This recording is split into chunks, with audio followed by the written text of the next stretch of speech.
A crisp 54-degree day in Foxborough. We welcome you. Hi, everybody. Marv Albert along with Bob Griese. The Jets at 5-1, one of the surprises in the early going of the NFL, coming off the victory over Miami. And the focus has been on their aggressive defensive play, orchestrated by defensive coordinator Bud Carson. Well, he has sold the Jet defenders on this defense. They lead the National Football League in fewest points allowed. While the Patriots at 3-3, having all kinds of problems offensively. Tony Eason, the starting quarterback who had been struggling, went down last week with a separated shoulder. And so the new man calling the signals, Steve Grogan, the veteran who is more of a gambler. Grogan came in last week against the Buffalo Bills and led them to the victory. He provided a spark, a lot of leadership, and I think you're going to see a lot of new ideas on the Patriots offense here today. And today, the 50th meeting between these two AFL originals, a rivalry that dates back to the days of the New York Titans and the Boston Patriots, back to the year of 1960. The Jets winning the toss. They have elected to receive. Here's the kickoff from Tony Franklin, and we're underway at Foxborough. This is Kurt Springs on the return.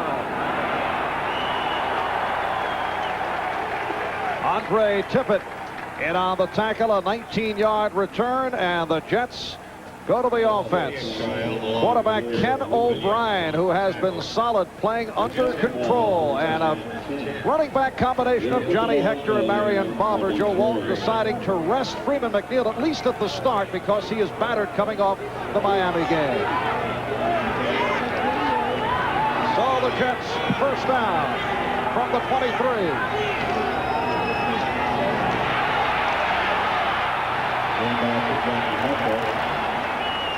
And Hector stopped by Andre Tippett. The Jet offensive line coming off an outstanding performance against Miami on Monday night.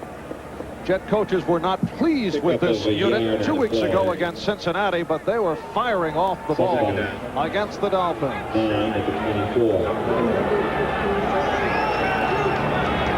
Second and 9.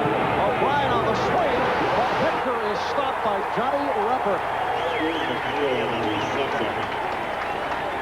Up front, the Patriots with Sims, Owens, and Adams. Julius Adams replacing the injured Toby Williams at right defensive end. 37 years old in his 14th season. And a change on the outside. Larry McGrew to the outside with the injury suffered by Don Blackman. So Rempert starting inside, and Raymond Claiborne anchoring the secondary. Third down play for the Jets. 3rd and 13.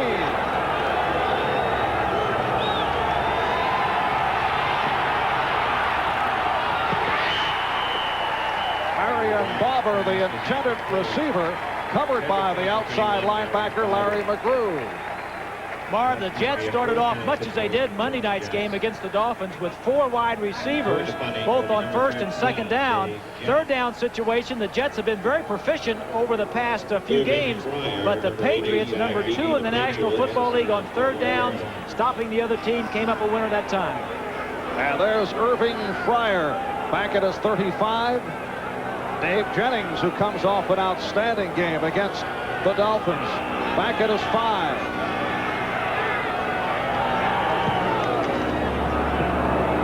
Good one. Excellent coverage by the Jets all over Fryer. Marion Barber leading the charge. A 41-yard punt and only a 2-yard return. So here are the Patriots now to the offense with Grogan at quarterback. And he and Stanley Morgan have had some fun times against the Jets over the years. Steve Grogan has had great success against the Jets. This has been a battered offensive line. In fact, until recently, only Ron Wooten had escaped injury. First down for the Patriots. The ball at the 40. Loves to play action passes. Tony Collins, short pickup. Joe Klecko on the stop. And this, the 3-4 defensive alignment utilized by Bud Carson. We'll see all kinds of shifting here. Mark Gastineau will be all over the field. Rusty Gilbo now anchored as the starter at the outside linebacker position with the departure of Ron Farreau. And Rich Miano, the rookie from Hawaii, replacing Johnny Lynn at free safety. Lynn is out with a knee injury. There's Tony Eason sitting it out with the separated shoulder. And he has certainly heard the boos from the crowd the last couple of weeks. Even when he was leaving the field last week, he heard it unmercifully. Not a very classy act by the fans, or some of the fans here at Foxborough. Second down and 9 from the 42.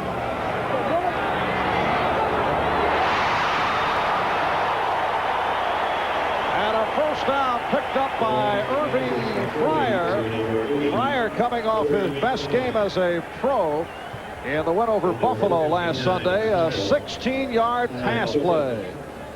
You see Glecko set off to the side, gets a little pressure, but Gastineau, 99, gets some pressure inside. Just a little curl in the middle of the field, in between the zone of the New York Jets. Big first down for the Patriots. And they have a first down at the Jet 42.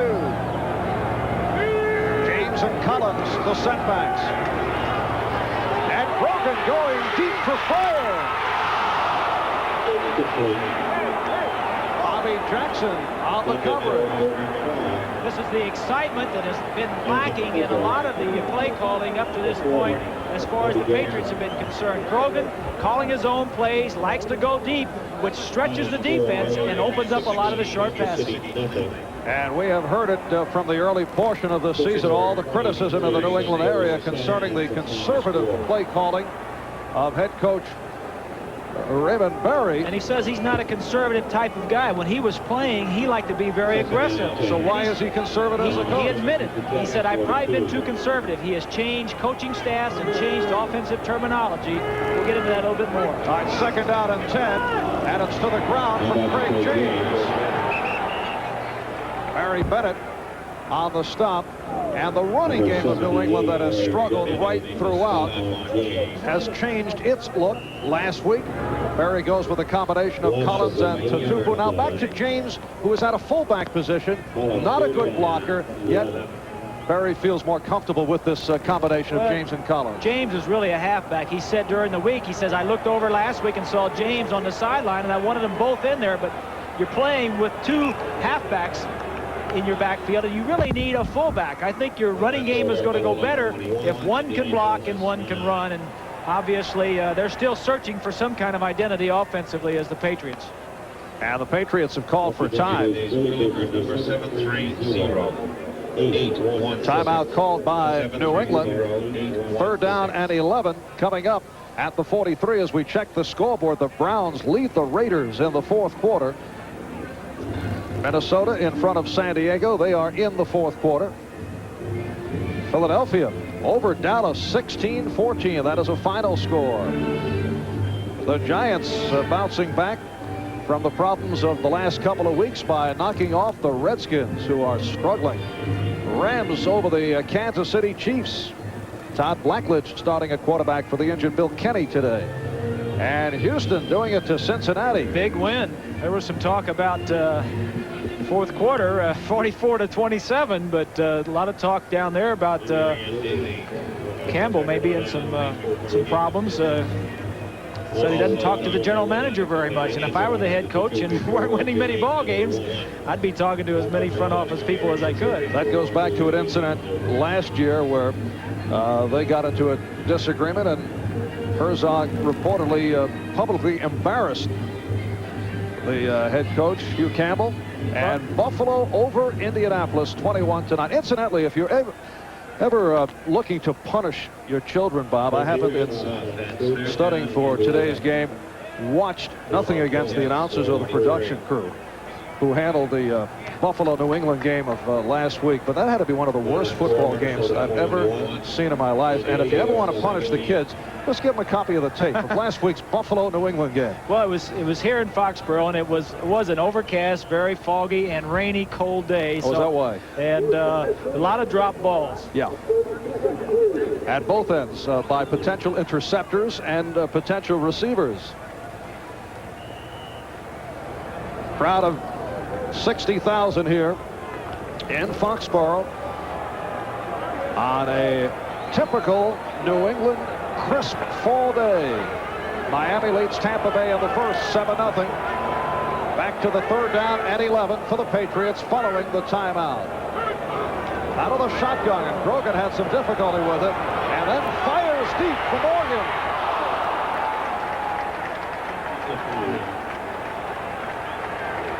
Glenn and Miano on the coverage. So much for this opening series for Steve Grogan. He had him open, though, Marv. He didn't have him open a lot, but he was open a couple of steps. Miano, playing the deep half of the field, had to try and get over and give some help. It's a good play, though. I like the opening series for the Patriots, stretching the field, threatening the Jets deep. And we'd like to welcome those of you who have been watching the Indianapolis-Buffalo game. Marv Albert with Bob Griese from Foxborough. Rich Camarillo just did get that punt away. Rich coming off a poor effort. And he had been going very well up until last week. That even saw him shank a 12-yarder. This one for only 1. 1st and 10 at the 17. Johnny Hector stopped by the inside linebackers, Nelson and Rembert. Marv, I think this is a good opportunity for Joe Walton to start Johnny Hector in the backfield. It's a short week. Freeman McNeil was banged up against the Dolphins quite a bit on Monday night, and I think if you try and use McNeil all the time, you're going to get him banged up and hurt. It's a long season. Hector is a fine player, and I think it's a smart move to get him in there. So McNeil coming off a 173-yard performance. Hector again.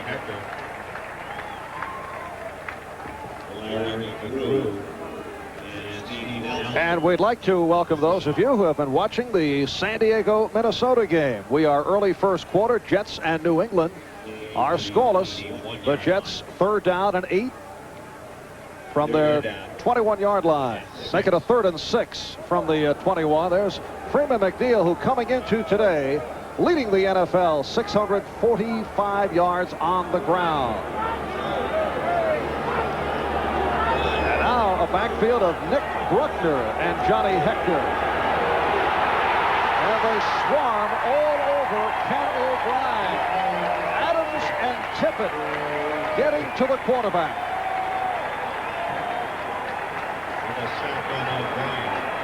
the Patriots have had problems offensively, but defensively they're one of the best units in the league. Tippett, number 56, normally a linebacker, leads this team in sacks. As you see right there, is the first one to get to the quarterback. 18.5 sacks last year for Andre Tippett. But clubs have been able to handle him since opening day when he had 3 against Green Bay. That is first sack since the first week of the season.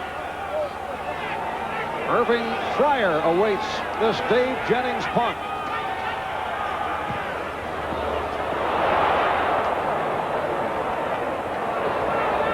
And Jennings gets the bounce inside the 40-yard line. It's a 49-yard punt. The Patriots will take over. Let's get back to NFL 85. All right, Marvin, Philadelphia, this was the winning score. Ron Jaworski, his pass is deflected by Everson Walls, caught by Kenny Jackson. He saunters into the end zone, 16-14, a big upset by Philadelphia over Dallas. Bob, you think Ahmad worked with Kenny Jackson, too? Anybody that catches a touchdown, I'm sure Ahmad had something to do with it, right? 5.5 gone by. First quarter, no score. First down, Patriots from their 40. And Grogan unleashes. Almost picked off. Charles Jackson should have had it. Intended for Irving Fryer. Bud Carson said one of the key to that defense that we've been talking about leading the National Football League is Joe Klecko right here, 73. Look at the penetration. He gets into the pocket, forces Grogan to throw this ball a little quicker than he'd like to before he can look around to see where the linebackers are, and Jackson, 55, nearly picked it off. Steve Grogan, a man who once started 76 straight games and then sat. Did not play for 18 straight prior to last week. He had not played since the 3rd game of last year. 2nd and 10. And again, Grogan goes deep, looking for Morgan, who was step for step with Bobby Jackson. Jets playing very aggressively, Marv. Tight man-to-man coverage in the secondary and a lot of pressure on Grogan. That time he had one-on-one, but good coverage on the play. Grogan is now 1 for 5. The only completion to Irving Fryer for 16 yards. He has missed his last 4. Joe Walton says, I like this style of defense. I hired Bud Carson because he has an aggressive style of defense. 3rd down and 10 from the New England 40. Here they come.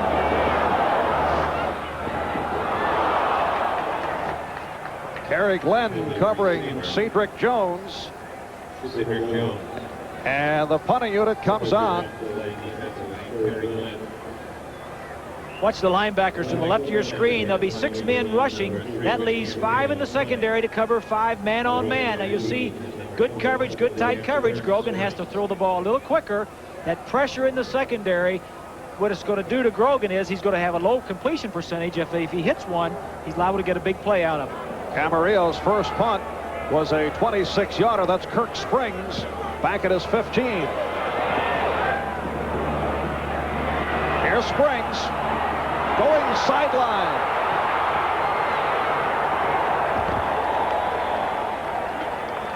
Beautiful return by Springs. A 48-yard punt, but Springs brought it back for 40.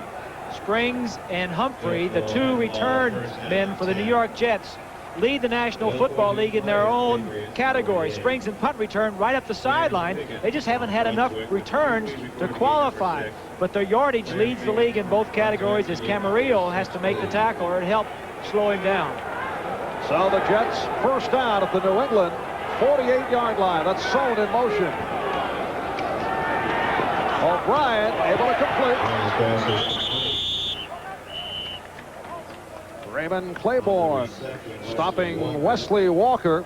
Did not catch a pass against Miami on Monday night, making it back a couple of weeks ago after missing the first 4 games with a knee injury. Still not 100%.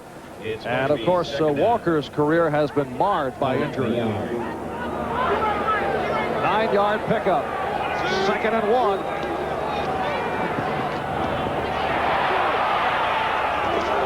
Actually, O'Brien had the first down, but chose to throw it, intended for Schuler, and a flag is down. That was a screen designed to be to the right side, and the Patriots had it smelled out very well. The illegal use of hands on the Jets. O'Brien pulled it down and came up the middle and could have ran for some yardage.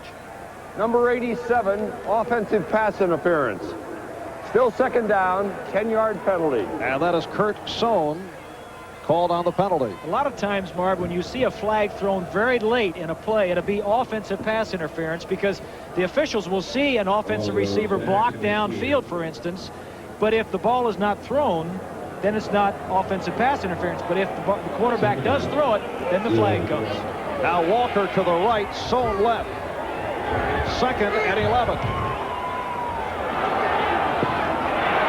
Marion Barber running for the first down and some more. Chased out by the free safety Fred Marriott. 15-yard pickup for Barber. First down for the Jets. Jets with the first down, 8.5 remaining in this first quarter. The Jets and the Patriots are scoreless. Ball is at the 34-yard line. And we'd like to welcome those of you who have been viewing the Cincinnati and Houston game with the Oilers meeting the Bengals. First down at the 34-yard line and penalty flags. Is all over the field. Andre Tippett and Joe Fields getting together at close quarters. All right, here's Fred Silva. 5 yards, higher line. first down. What happens there, Marv, a lot of times the center may forget a snap count, or the quarterback may delay his cadence a little bit, and when the entire line jumps, it's usually the center may have forgotten the snap count.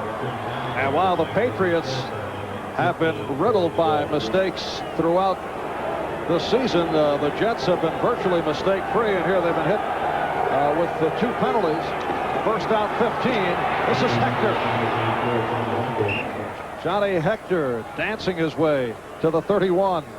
Johnny Rampert, inside linebacker, and the free safety Fred Marion combining on the stop. Freeman McNeil has really carried this Jet ball club. As Joe Walton says, he's the pulse of our offense.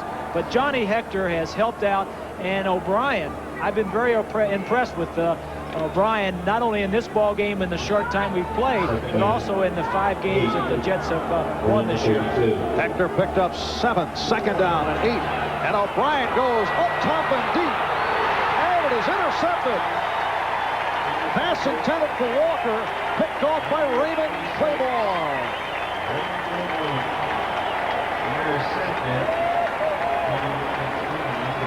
As soon as I tell you I'm impressed with O'Brien, my man throws it, interception. A little play action fake. He just underthrew the ball a little bit. Watch him roll to his left. Play action.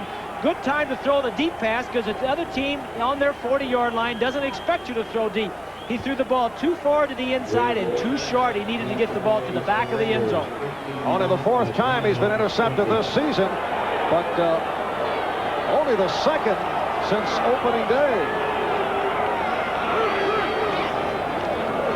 This is James. Short pickup. Joe Klecko right there. There's Ken O'Brien, who has done it in what the coaches categorize as efficient fashion. He's been very efficient because he's not turned the ball over. Claiborne with a big interception for a touchdown last week against the Buffalo Bills is one of the key men on that defense that you want to make sure you know where he is all the time because he can make some big plays. Claiborne's 4th interception of the year. 2nd and 8 from the Patriot 22. Draw play for James. Nice call on a delay. Craig James, who killed the Jets here last season. You may recall Jets got off to that 6-2 start. We're on the verge of blowing out the Patriots. Patriots came from behind, came back from a 20-3 deficit, and they were led by that guy, Craig James. It's just a little draw play. You see 56 Mel has his hole covered, but James sees it and slides over to his left, making a good run and a good hit by Springs. Good tackle. 13-yard pickup, first down from the 35. And it's James again. Out to the 42. So another 7 for James. Mark Gastineau on the stop. James has really been the outspoken back of these offensive backs for the Patriots about not getting to play. He is the fullback. Normally he is a halfback. Raymond Berry has had him at fullback most of the season because he wants Tony Collins in at halfback, playing the 2 of them together, and James is really working best with the draw plays. 2nd down and 3. Fryer right, Morgan left. And again to the ground. And a first down picked up. So James getting the work. Barry Bennett, Kyle Clifton on the stop. And right here we're set for another update. Let's go to Ahmad Rashad. All right, Marvin. Cleveland, 34 seconds remaining. The Raiders trail by 6. It's 4th and goal from the 8. Mark Wilson finds Todd Christensen in the end zone. 20-20 tie. Chris Barr gets the extra point. The Raiders lead it 21-20 as seconds remaining.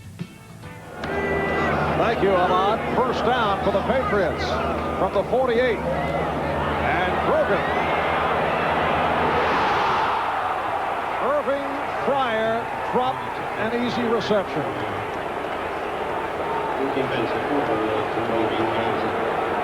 You call it right, Marv. It was right in his hands. A good play, a good call by Grogan. The Jets, having the ball run down their throat the last 3 or 4 times, had a blitz on, play action on first down and on the money. Fryer could have caught that one and possibly run it into the end zone. 2nd and 10. New England at its 48. 5 minutes, 13 seconds remaining. First quarter, no score. Steve Grogan last Sunday against Buffalo, 15 for 19, 282 yards.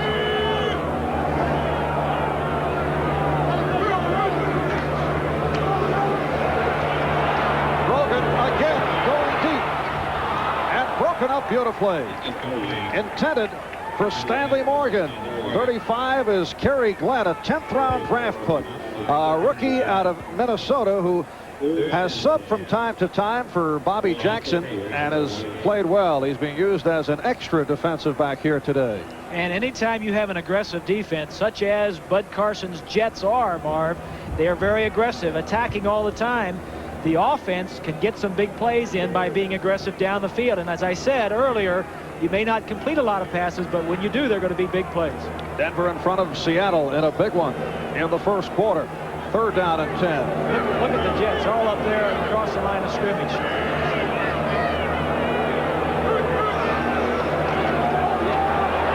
And Grogan unleashes for Morgan.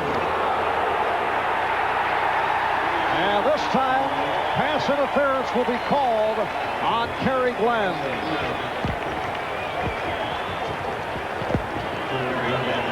It's a big, tough responsibility for a rookie like Glenn to cover man-to-man. They had a lot of pressure on Grogan, and he didn't have much time. He just threw the ball out there, and Glenn committed the foul. Number 35, defensive pass interference. 1st down.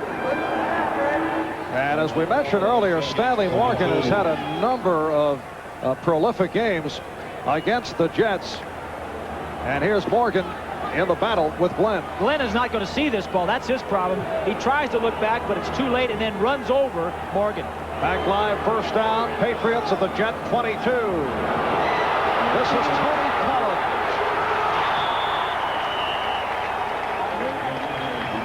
Collins running it to the 15, picked up 7. Kyle Clifton forced him out of bounds. Patriots searching for many of the oldies but goodies, guys who have done it against the Jets in the past, and this guy has certainly done it. A couple years ago, back in '83, set a club record, running for 212 yards, 3 touchdowns against the Jets. Made the Pro Bowl 2 years ago, Marv, and did it mainly from the I formation, which he ran that play from. 2nd down, 3 at the Jet 15. And here's James bottled up at the line. Jackson, Flecko, Gastineau all involved. Craig James in his 2nd season out of SMU last year. He joined New England after a year with the Washington Federals in the USFL and led the Patriots in rushing. It's been an up and down year for James. The New England running game has been virtually invisible. And inside the 20, where the Patriots are now, they have not been very successful this year, Marv, scoring only 4 touchdowns in 14 attempts inside the 20-yard line. 3rd down and 3. Look at the Jets up there, threatening to blitz, or are they going to drop back? Here they come. And Grogan connects with the tight end, Lynn Dawson. For the 1st down, it'll be a 1st and goal. Donnie Elder with the tackle on number 87, Lynn Dawson. Jets continue to put pressure on Grogan. That leaves man-to-man coverage. Elder, 37, trying to cover the taller Lynn Dawson. Makes a good tackle to prevent the touchdown. Last week against Buffalo, the tight ends for the Patriots did not catch a pass. And last year, they were the dominant receivers in this Patriot offense, which was a lot different than it is this year. 10th play of the drive. 1st and goal from the 5 to the ground. It's Collins. Kyle Clifton on the stop. Steve Grogan, who is calling the plays, mixing them up very effectively. And he is running on 2nd down and throwing a lot on 1st down, throwing before the Jets get an opportunity to get their 4-man line in there and their nickel backs, throwing on 1st down and running on 2nd. Mosi Tatupu has come on. 2nd and goal from the 2.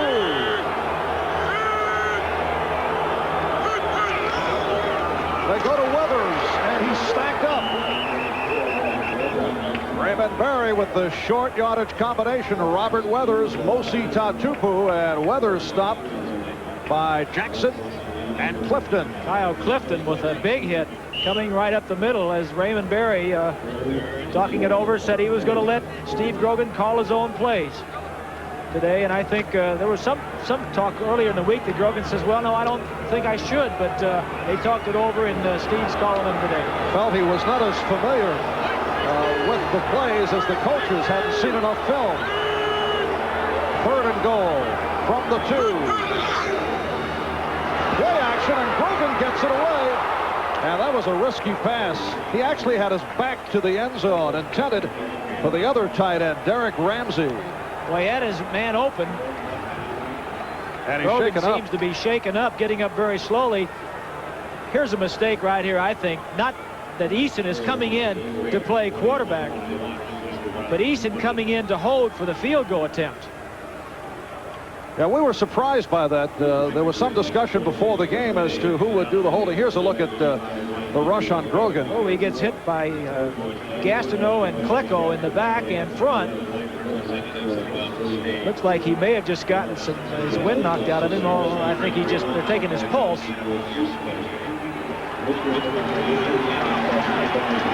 Looks to me like he was sandwiched in between 2 defensive linemen, got the wind knocked out of him, but I'm really surprised that Eason, with a slightly separated shoulder, is in there holding, because if the ball were bobbled or anything, he's free game.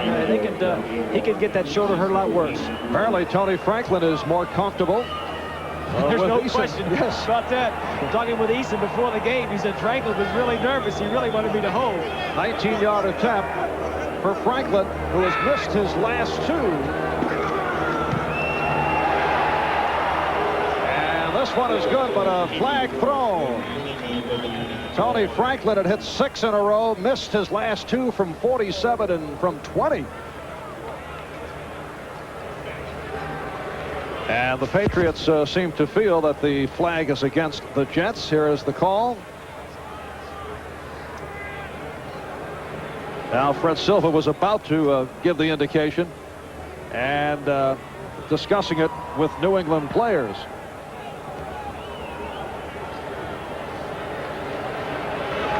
I would like to welcome those of you who have been watching the LA Raiders and the Cleveland Browns. Raiders just squeaking by, coming from behind.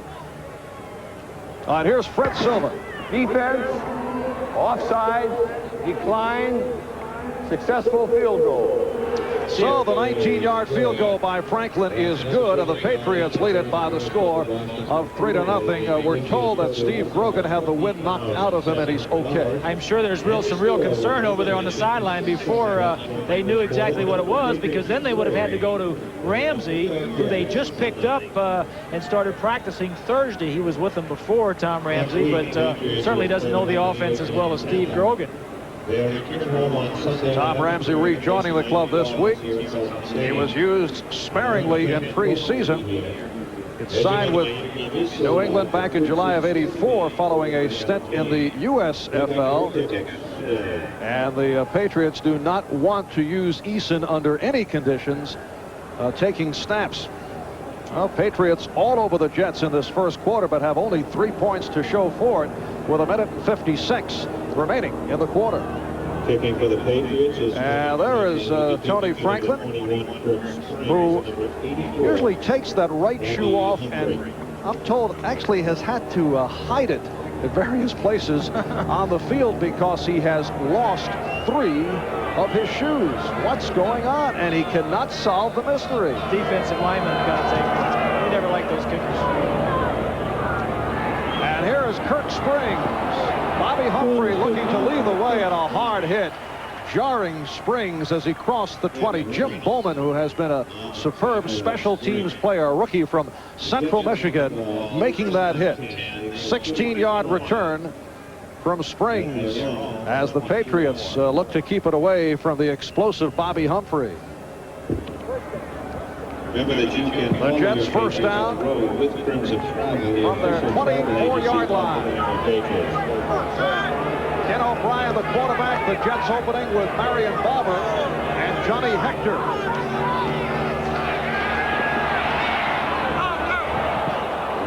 O'Brien had a bit too much on it, intended for Hector. For those of you who are just joining us, Freeman McNeil, coming into today, the leading rusher in the NFL, had the 173 yards against the Dolphins on Monday night, sitting it out at the moment because he comes out of that game with back spasms. He's all battered. Says some of the Dolphin players were sticking elbows in him all night long on Monday. I don't know. Dolphins did that. Well, they never did it to me. 2nd and 10. And Hector running it out to the 28-yard line. Steve Nelson on the stop. Minute and a half to go in this first quarter. It'll be a 3rd down and 5. Their 3rd down efficiency is the best in the National Football League. And the Patriots, as I mentioned a little earlier, are 2nd or 3rd. 3rd against 3rd down conversions. 2nd overall. O'Brien completing the jump pass, and let's see, they are going to rule it as a completion and a fumble, and recovered by Lippett of the Patriots. JoJo Townsell had possession and coughed it up.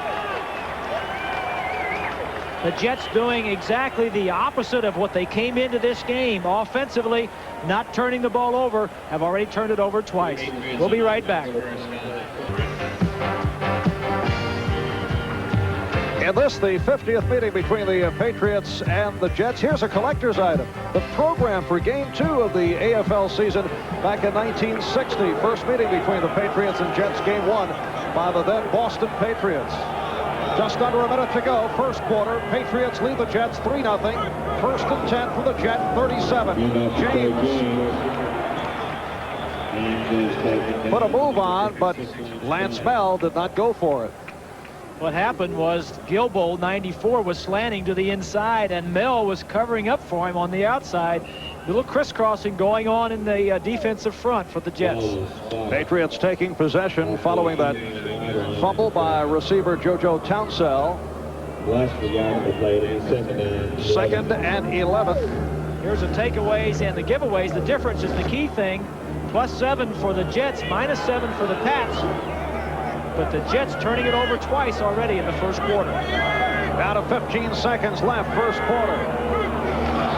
Out of the shotgun, Grogan has to fall on it. And he's had some problems in taking the snap. Second time that he's had difficulty with the shotgun.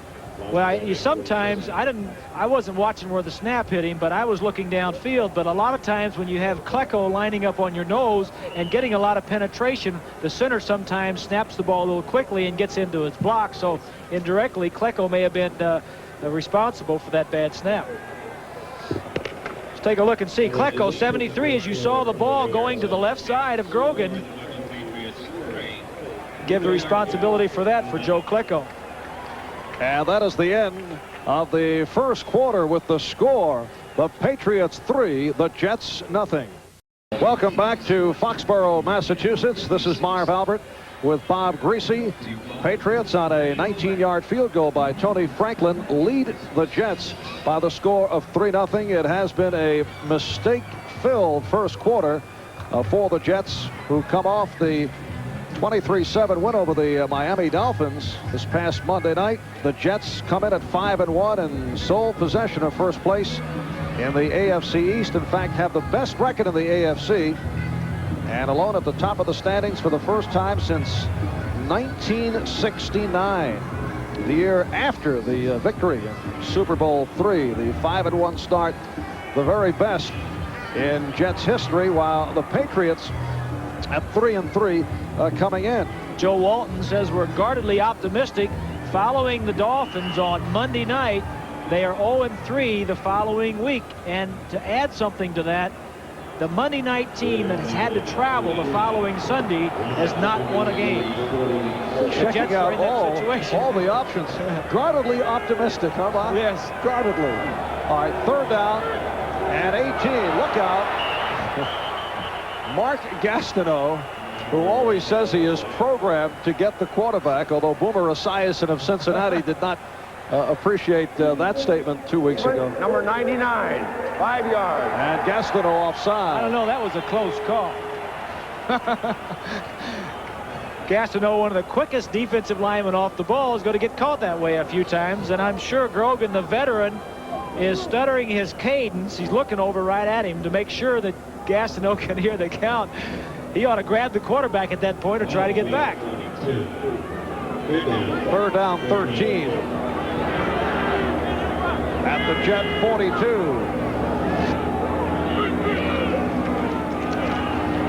And Grogan going deep once again.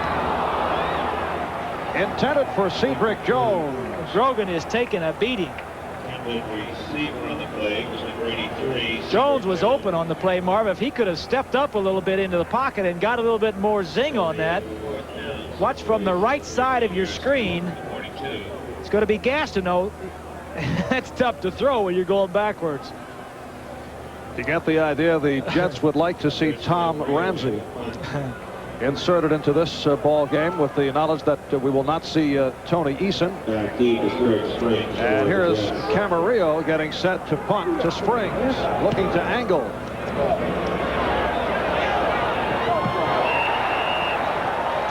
Penalty marker down, with Camarillo not permitting the return. There is Rich Camarillo, out of the University of Washington in his 4th season. It is a 35-yard punt if it holds up.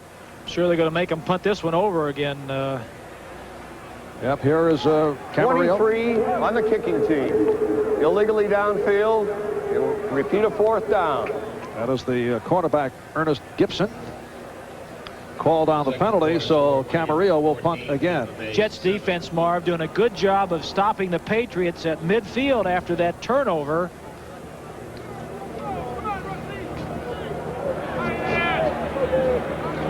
The very collegiate-looking Joe Walton in his new sweater. Popular sweater around New York, I understand, this week. Jets switchboard was besieged by requests following the victory on Monday night. As Walton wore the sweater. Nice punt. A beauty. Camarillo getting it out inside the 5. 42-yard punt. When we return, the Jets take over deep in their territory. Following the beautiful punt by Rich Camarillo, the Jets 1st down from their 5. Now Tony Page in the backfield, along with Johnny Hector. A mix-up, but O'Brien gets it away and has Schuler. So the tight end, Mickey Schuler, the money receiver for this Jet team, stopped by Steve Nelson and gets the Jets out of a big jam. If you ever want to question, as we look at Page and his blocking and picking up Tippett, if you ever want to question Joe Walton and what he feels about his young quarterback O'Brien, this tells you a lot. Backed up inside your own 5-yard line. He's already thrown 2 interceptions, or 1 interception and 1 turnover. Calls a big play to get him out of the hole. And it's a 28-yard pickup. Johnny Hector stopped by Larry McGrew. There's Rod Rust, the defensive coordinator for the Patriots. When Raymond Berry was hired as the head coach last year to replace Ron Meyer, the first thing he did was rehire this man right here, Rod Rust. Steve Nelson, the defensive captain, says this man is a genius. So we've got 2 geniuses, defensive coordinators in this game. 2nd down at 5 from the Jet 38. Here's Hector. Picked up a couple. It'll set a 3rd and just shy of 3. Marion and Nelson combining on the stop. Check of the scoreboard. Let's swing around the NFL. Raiders come from behind, beating Cleveland. Minnesota over San Diego. These are all final scores. Philadelphia getting by Dallas 16-14. Giants over Washington. Rams shutting out Kansas City. 3rd down and about 3. Jets from their 40. O'Brien has Walker for a 1st down. 2nd reception by Wesley Walker. Ronnie Lippett coming up from the left corner to make the tackle. So O'Brien looking to get Walker involved. Houston walloping Cincinnati 44-27. Pittsburgh stops a 3-game losing streak. Cardinals continue to stagger. Detroit over San Francisco 23-21. They have a losing record, 3-4, Super Bowl champion from last year. And Atlanta beats New Orleans. First down. Jets from their 46. Here's Hector.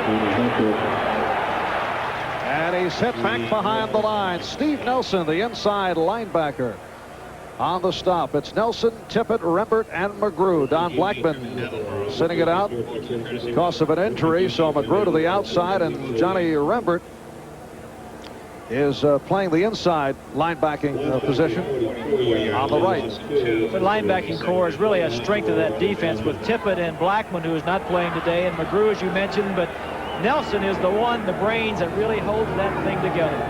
Second down and 12.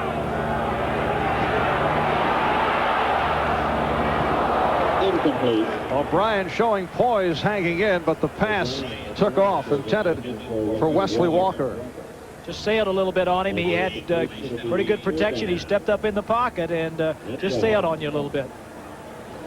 He has played it to this point very well in terms of the short gains, looking for the tight end. Has not looked to open it up, but O'Brien has the good arm. Do you see eventually the Jets going for the bomb from Ken O'Brien? Oh, I think so, but I think Joe Walton is handling very well up to this point. Third down and 12. And let's see, that may be a first down. Wesley Walker, the receiver, was bumped back by Lippett. We'll have to see where they spot it. And it's right. It looks to be in line with the first down marker.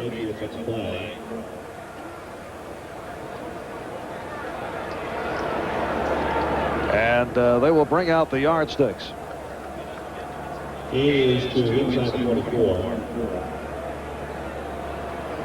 So Walker comes up with his third catch, and it is just short. 2 inches short, and what I meant by how they've handled O'Brien is they have really relied on Freeman McNeil, as we said, really the heart and soul and the pulse of the offense, and they have really downplayed O'Brien's part. But the more they go to other people like Hector and O'Brien and take some of the pressure off of McNeil, then O'Brien is going to open up a little bit, and I think that's good because he's operating from a base of confidence and strength. 4th and inches. And O'Brien picking up the first down.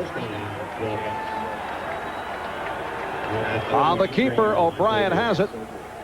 Ken Sims covering up Ken O'Brien.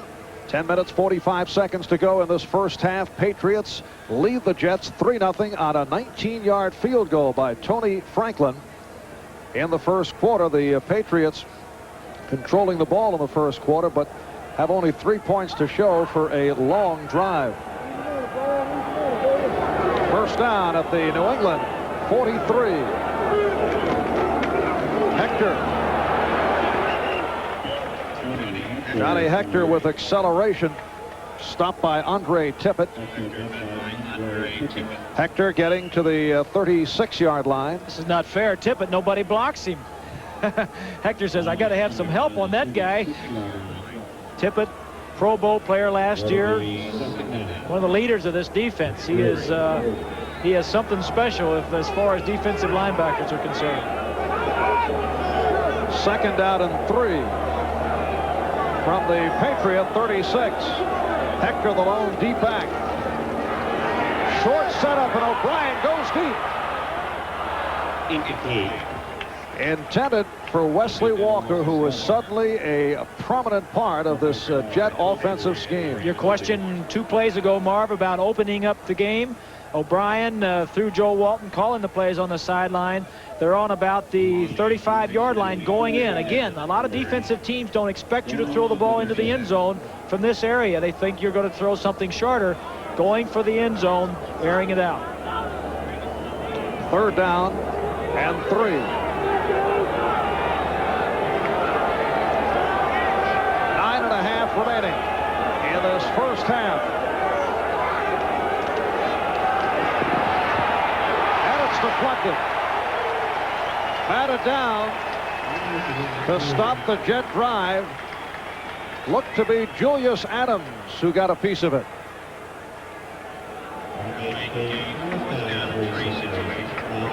Julius Adams replacing the injured Toby Williams, making his third straight start. There he is, number 85, starting at right defensive end. He says number 85 will retire after 1985. This his final year, 14 seasons in the NFL. And Pat Leahy will attempt a 53-yard field goal.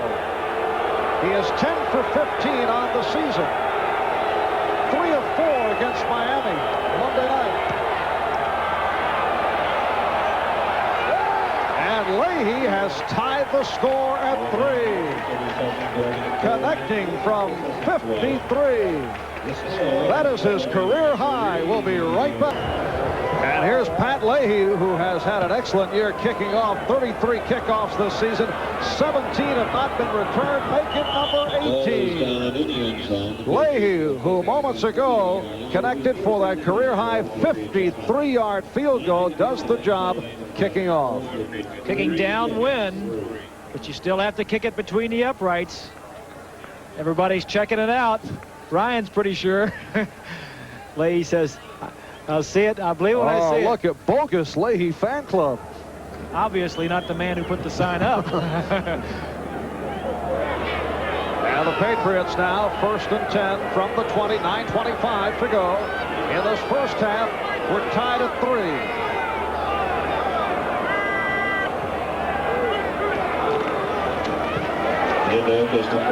Greg James, who has gotten quite a bit of work as requested. He has been saying right throughout that he's not carrying the ball enough. A statement made on several occasions the last couple of years by his running mate, Tony Collins. Well, I'm sure he would not like to run into Klecko, 73, as he gets the better portion of Brock, number 58, throws him aside. And that is the key to that defense, the man over the nose. If he can control the nose, control the center, then he can get into the backfield. 2nd down 10, no gain for James. And now Grogan to throw. And has the first down. So Grogan completes to Morgan. That time a shorter route between Grogan and Morgan. Kerry Glenn on the coverage. It picked up 13. It's kind of interesting for me, Marv, to watch the defensive line and the linebackers as they blitz in on most of these plays, but Grogan throwing the ball off of his back foot.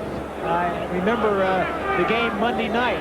The Jets didn't sack Marino but one time, but they pressured him enough to make him have his worst stats as a pro. First down, Patriots from their 33. James close to the first down marker. Bobby Jackson on the stop. Back in Foxborough, Marv Albert with Bob Griese. New York Jets, New England Patriots tied at 3. 19-yard field goal in the first quarter by Tony Franklin, and a 53-yard field goal by Pat Leahy just moments ago. 7.5 left in this first half. Patriots with a 2nd and 1. And James right at the marker. Mel and Clifton applying the hit. Steve Grogan replacing the injured Tony Eason, out with that left shoulder separation. Grogan was shaken up earlier in the game. And there's Eason. I think this is good for it, Marv. I think it's good. Eason has not been playing well. The offense for the Patriots has not been going well. And Eason have been getting a lot of boos. And I think for him to stand on the sideline and take some of the pressure off of him for a couple of games will be good for him mentally. Patriots did not pick up the first down. Now here is Grogan on a sneak, and he has it. So Grogan picks up the first down. Bob, through your illustrious career, you're smiling as I say that. Yeah, I say with a smile. Were you ever booed? I'm not talking about in the broadcast booth as a player. There isn't a quarterback that hasn't played for any length of time that hasn't been booed and has gone through what Eason is going through the last couple of weeks. Grogan went through it. In fact, he talked with Eason during the week. And I'll talk about that a little bit more after this play. All right, first down, Patriots from their 44.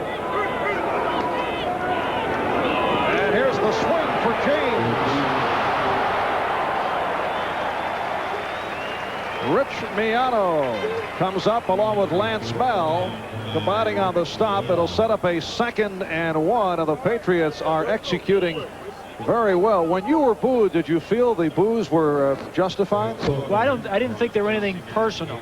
Certainly. Perhaps you thought wrong. Yeah, maybe they were. But they are displeased with the way you're playing, not at your personal being. But I think the way Grogan went over and helped Eason this week has a lot to say for him. All right, 2nd down play, and James able to slash across for the 1st down. Clifton and Jackson combining on the stop. When you are booed on a regular basis, do you get annoyed at the fans? I mean, you begin to take it personally, even though obviously they're booing you regarding your football. What else would they be booing you about it? Regarding your football abilities. But you start getting mad at the home fans? I think you get frustrated with them, and I think the best thing is for Steve Grogan to come on and Eason to get off the field and see if Grogan can do better, if Eason is really the problem or if it's the team. 1st down at the 45-yard line. James, 36 yards, 11 carries. Grogan going sideline. And Bobby Jackson stopping Stanley Morgan, and had some difficulty with Morgan. The other thing I think this is going to do, Marv, this is a more open offense that the Patriots are using. We talked about Raymond Berry earlier, had been calling the plays a little bit too conservative. I think what this will do for Raymond is open his eyes a little bit. Say, hey, we have got the talent. We've got the Stanley Morgans and the Irving Fryers and all these big play people, the Craig Jameses and the Collins. Maybe we should be a little bit more open and get the ball to them. 11-yard pass play. Morgan's 2nd catch of the day. 1st down at the Jet 34. Grogan on the run. And Grogan tripped up by Bell. Steve Grogan, who earlier this week said, well, I'm not what I was a couple of seasons back, but I'm not quite in a wheelchair. He still does have some mobility. Grogan on the run used to strike fear in the hearts of a lot of defensive backs, but age has slowed him a little bit, shall we say. 32 years old, 11th season out of Kansas State, a 5th-round draft pick back in 1975. 2nd down and 8. Here's Collins to the 27. Picked up 4. Marty Lyons on the stop. 3:20 remaining in this 1st half. The Jets and the Patriots are tied at 3.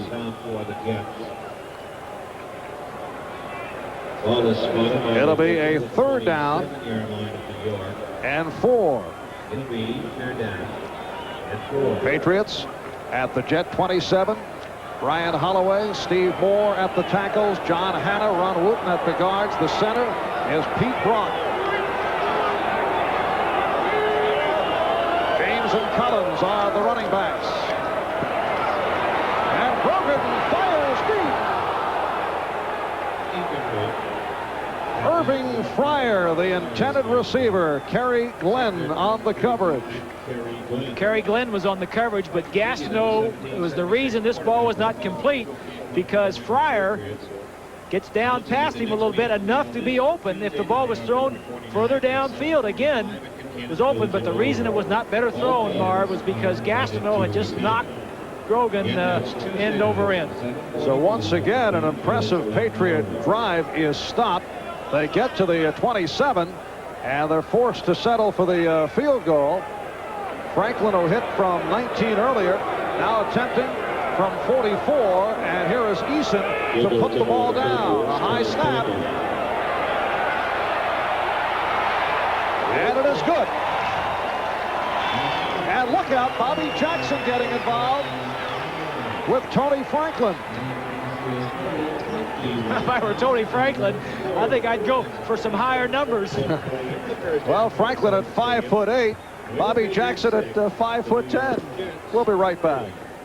With 2:37 remaining in this 1st half, the Patriots now lead the Jets by the score of 6-3. Tony Franklin hitting on a 44-yard field goal, and now Franklin getting set to kick off.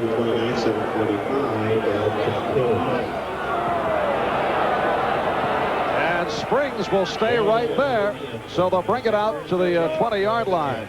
One of the more aggressive field goal conclusions. Watch this as Eason puts it down. You'll see Franklin hit it from 44. Now watch number 40 to the right. That's Bobby Jackson. No harm, no foul so far. Now, wait a minute, what's this? What do you do that for, Marv? Huh? It's only a bit upset. Maybe Jackson is the guy who's been hiding his shoe. Probably. Bobby Jackson, an aggressive player, though. Looking across the field. He has been involved in a few mini scraps. O'Brien on first down with time, and that is brought down. Ken Sims on the sack, his third of the season. Patriots with their second sack of the day. I tell you, and he was looking for Mickey Schuler, his tight end, downfield, and Steve Nelson was all over him. Nelson, a very smart linebacker, knows who they like to go to in certain situations. Loss of 2, second down and 12. Off the draw, Johnny Hector is stopped. And the Patriots doing a good job. Again, it's Sims, who has had a strong first half. Kenneth Sims defensively for New England. It'll be a third down and 12. And a timeout has been called by the Jets. 2 minutes, 9 seconds to go. For third down, 11. Jets from their 19. Johnny Hector could not find running room, and then with a good second effort, picked up some additional yardage. Andre Tippett bringing him down. And we have some words between Bobber and Tippett. 2 minutes remaining in this first half. We'll be back after these words. Dave Jennings getting set to punt for the third time this afternoon. Previous punts for 40 and 48 yards. And it's Irving Fryer back at his 35, coming in. Fryer second in the AFC, averaging just under 12 per punt return. Fulton Walker now with the Los Angeles Raiders going into today's play, leading in that department. 2 minutes left, first half. And the Patriots lead the Jets 6-3.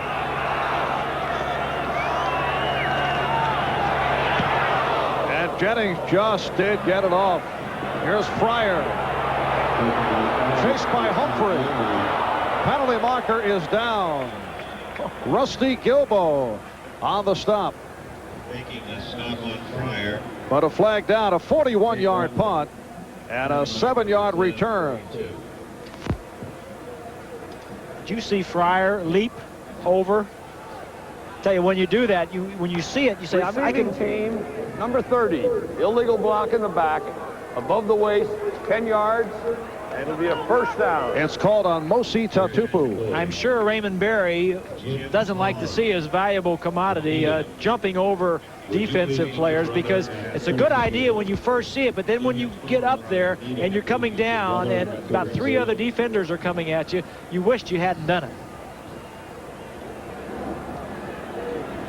New England first down at their 33.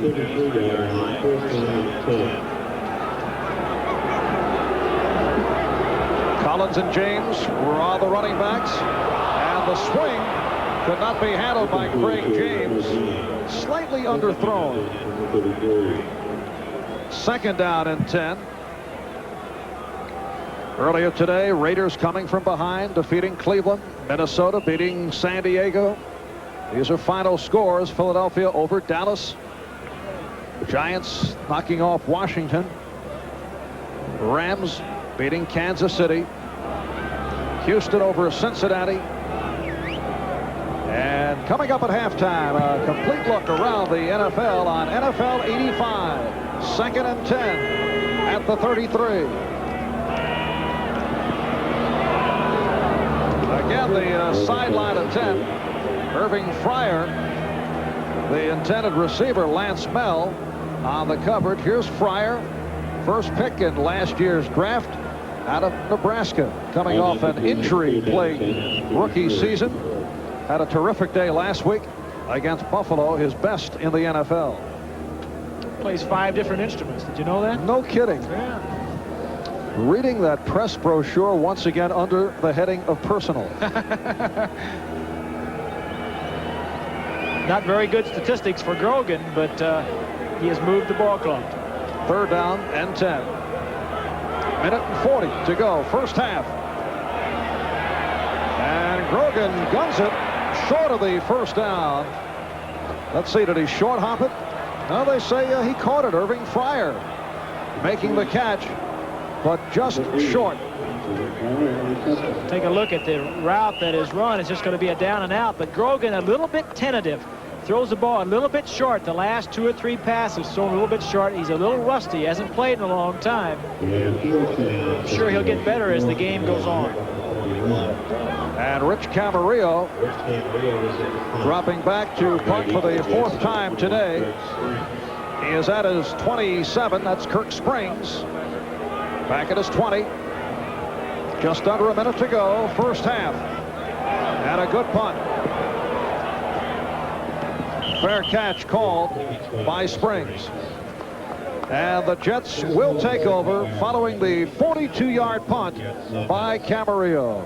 Back in Foxborough, 48 seconds left, first half. Jets take over from their 17. O'Brien almost had it picked off by Claiborne, who intercepted earlier. Kurt Sohn, the intended receiver. Defensive coverage, Raymond Claiborne for the Patriots.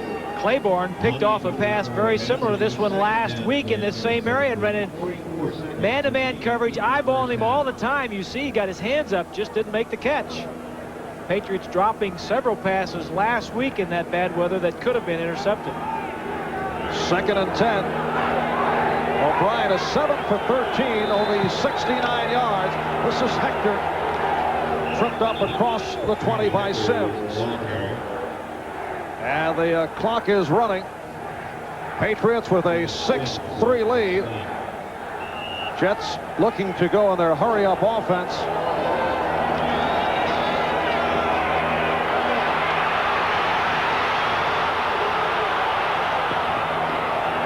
And O'Brien just did get it away.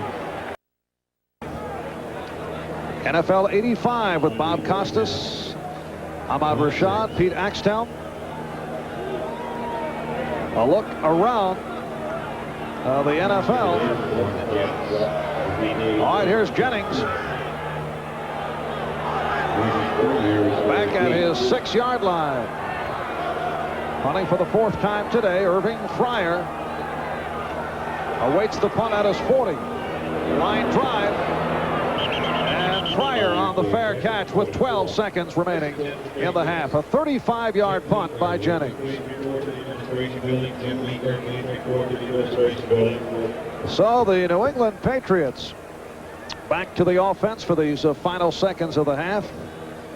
New England coming in at 3-3. They've beaten Green Bay, Buffalo twice. They've lost to the Raiders, the Bears, and the Browns. Joe Walton with fond memories of a year ago. And he reminded his players of that all week, you can be sure. Patriots coming from behind to knock off the Jets in the game here last season. And Grogan unleashes. It's a Hail Mary, and it nearly worked. The volleyball effect applied between Fryer and Morgan. It's a heck of a play. Was it Fryer who tipped the ball? It looked to be Morgan who got a piece of it. Let's see. This is the ideal situation. The first man that tries to catch, gets his hand on the ball, it's Morgan, 86. Watch him tips it in the air further back. They work on this, except the second man should have tried to catch it, not tip it again. It's very tough to catch it after it's tipped twice. Right there, well, Fryer couldn't get his hands on it, but it was a good effort by the Patriots. So they go for the gadget play, a play they attempted during the preseason. 3 seconds to go in the first half. And here's Grogan looking to throw and picked off. Lance Bell. Jets running around in circles as time runs out. He looked like he was at a picnic without a pass. So Mel with his second interception of the season. And that is the end of the first half here in Foxborough, with the Patriots leading the Jets by the score of 6-3. We'll be back in Foxborough. Marv Albert with Bob Griese at halftime. The Patriots leading the Jets by the score of 6-3. A first half that saw the Jets keep Freeman McNeil on the sideline off the battering he took this past Monday night in the victory over Miami. As a result, the Jets, who averaged better than 157 yards on the ground throughout the season, among the leaders in that department in the NFL, have picked up only 40 yards rushing to this point. And Joe Walton has said he is the pulse of our offense. Marvin Powell says he's our meal ticket. But you have to have more than Freeman McNeil. And I think that Walton would like to get through this ball game without using him. But I would not be surprised to see him play some in the second half if the offense doesn't pick up in the first two series. Ken O'Brien 7 for 15, 71 yards. Steve Grogan only 6 for 20 as we get underway in this second half. And the return by Stephen Starring is tripped up. 17-yard return. Bobby Humphrey on the coverage inside the 20 as we check out the halftime statistics. Only 40 yards rushing for the Jets, and then look down the Jets column where you see the two turnovers. Very unusual for them to turn the ball over, and not much offense by either team, really. The defenses have been dominating. It has not been a thriller. A 6-3 Patriot lead on the two field goals by Tony Franklin. Pat Leahy hitting for that career-high 53-yard field goal for the Jets score. First down, and Grogan swings it out. Here's Collins. And he's run out of bounds. What's your feeling about Grogan in this first? Meanwhile, flag has been thrown.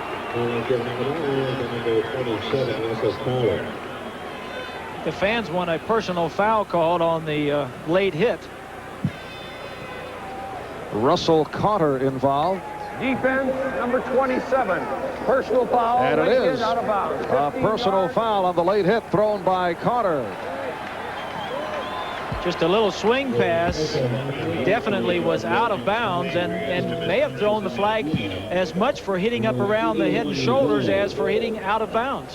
What's your feeling about Grogan? There have been a couple of good spurts, but you look at the stats, 6 for 20, only 68 yards. No surprise there. We thought that his statistics would be not that good, but what he has done is thrown the ball downfield and really opened it up, and I think he has put some life into this team. He just needs a few more points. Although if this was Eason out there right now, 6 for 20, he'd be hearing it from the crowd. You got it. First down for the 39. Fryer on a reverse. Not much. Lance Bell on the stop. The lights are on here at Sullivan Stadium in Foxborough. A very cool, crisp day. Temperature in the 50s. A 19-yard field goal by Franklin in the first quarter, set up by a Raymond Claiborne interception. Leahy hit from 53 yards away in the second, and then Franklin from 44 for the 6-3 New England lead. Second down and 8 from the 40, and Grogan pegs it. Incomplete, intended for Fryer. Bobby Jackson on the coverage.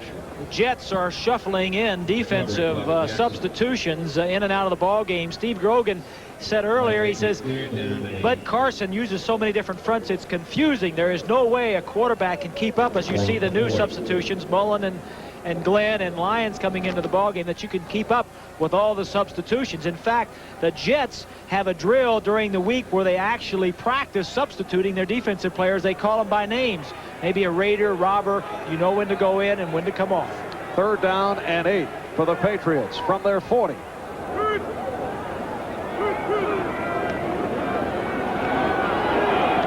Grogan throwing the middle. Cedric Jones with a pretty catch. Kerry Glenn on the cover-up. From our angle, looks to be a first down. Cedric Jones in his 4th season out of Duke. And watch the catch right here. And the protection, good protection by Grogan. The ball is thrown a little bit low. Seems like he falls just before that line, the 50-yard line, and it's going to be very close.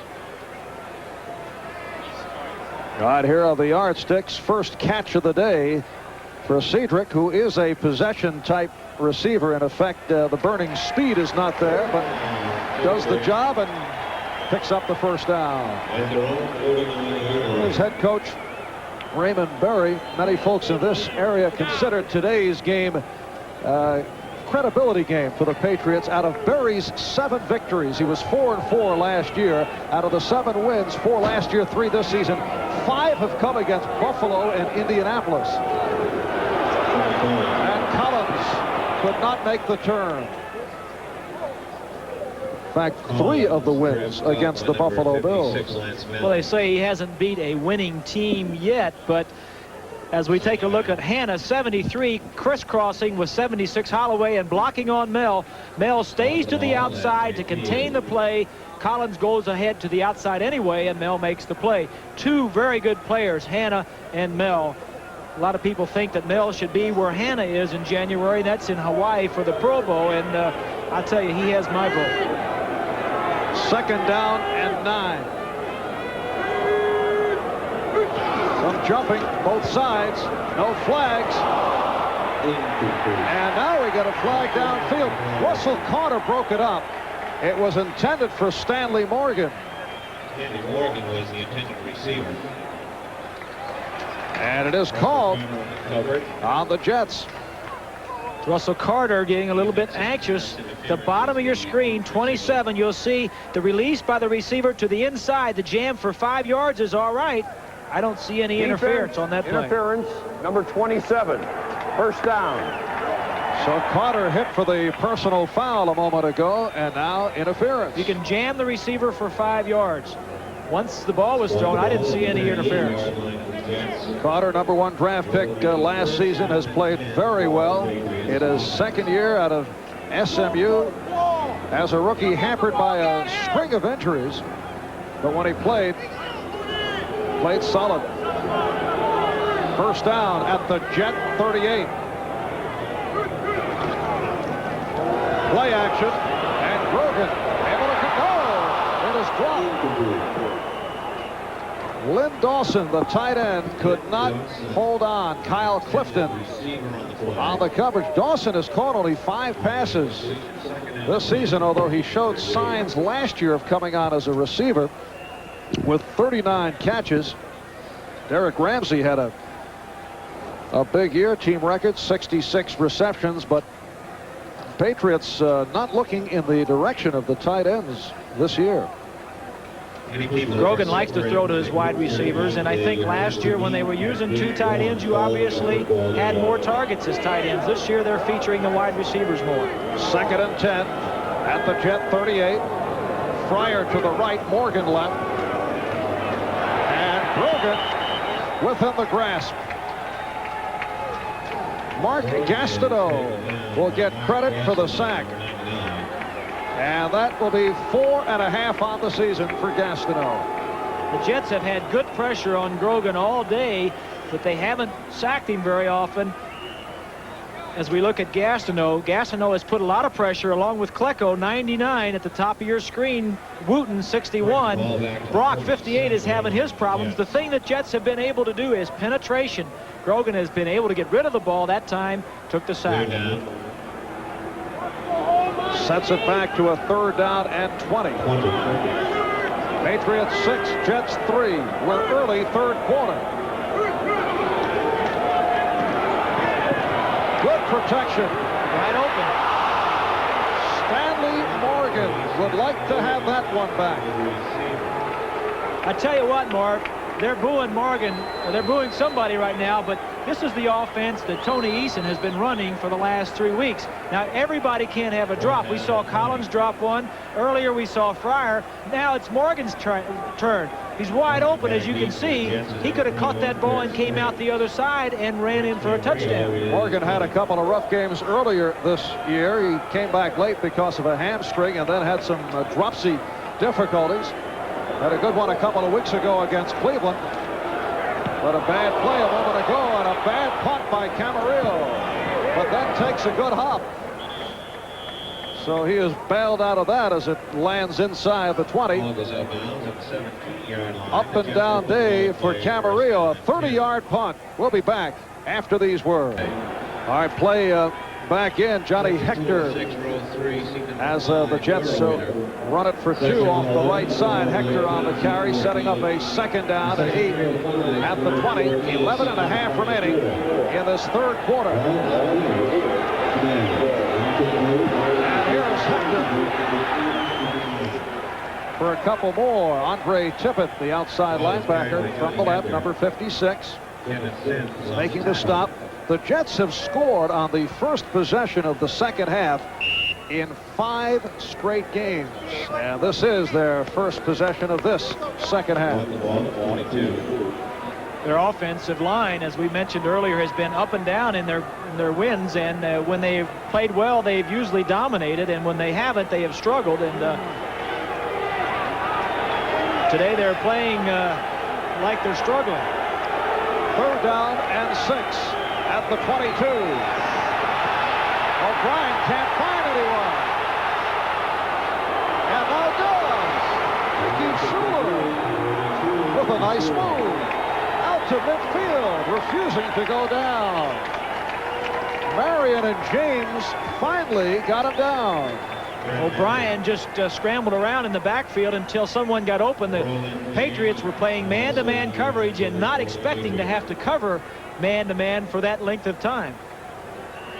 When we look back, this could be a significant play. 29-yard pass play to Schuler. Schuler in the middle of your screen, number 82. Now, as O'Brien runs to the left, he goes back to the right. O'Brien with the presence of mind to look downfield as he's running away from the Patriots, and a big play for the Jets. Second catch for Schuler, 56 yards in all. First down at midfield. Play action, flag thrown. O'Brien throwing the ball. And again looking for Wesley Walker. And a penalty down. Referee Fred Silva calling it against the Jets. Illegal shift, 2 men moving at the same time, refused.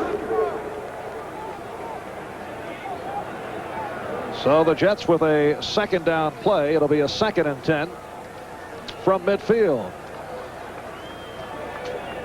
Patriots with a 6-3 lead on a 53 and 44-yard field goal by Tony Franklin. They'll make it a 19 and a 44 with Leahy hitting from 53. 5 minutes in, third quarter.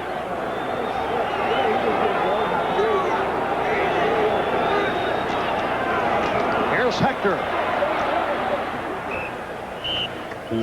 Hector with the dancing moves brings inside the 50. Ken Sims on the stop.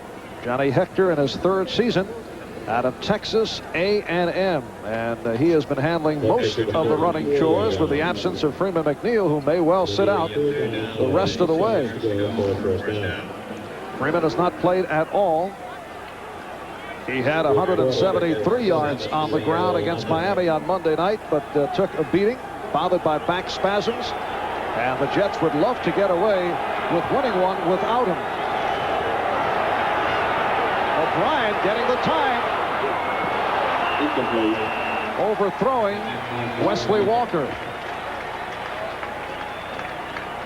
Fred Marion covering Walker. And it sets up a 3rd down and 6. 4th down, Marv. Check that, 4th down. You know, the Jets, this is a tough place to play, a tough place to win. The Jets winning only twice in their last 7 appearances here.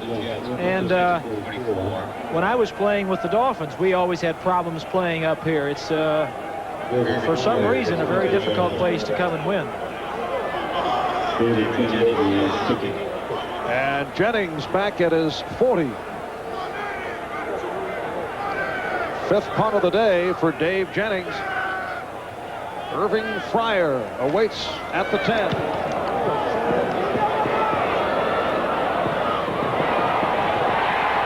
And it lands inside the 5, down by Bobby Humphrey. So Jennings with a good one. 8:51 left. Third quarter. We'll be right back. Marv Albert with Bob Griese from Foxborough. The New England Patriots leading the New York Jets by the score of 6-3. Just under 9 minutes remaining in this third quarter. Patriots with Brian Holloway and Steve Moore at the tackles. John Hanna, Ron Wooten at the guards. Pete Brock the center. Steve Grogan replacing the injured Tony Eason at quarterback. Grogan has had some enormous games over the years against the Jets. To this point, it has not been that. There have been a series of long drives, but the Patriots not able to cash in. Rick James with a short pickup. Lance Mel on the stop. That punt by Jennings went 39 yards, but it was down. And here are the Patriots starting from deep in their territory. This has become a battle in the trenches as 56 Mel plays off of Hanna and stuffs with the help of Clifton, the running back in the hole, but the linebackers for the Jets, Clifton and Mel, doing a great job. And again, the Patriots not doing it on the ground. James, the leading rusher, with only 39 yards, 12 carries.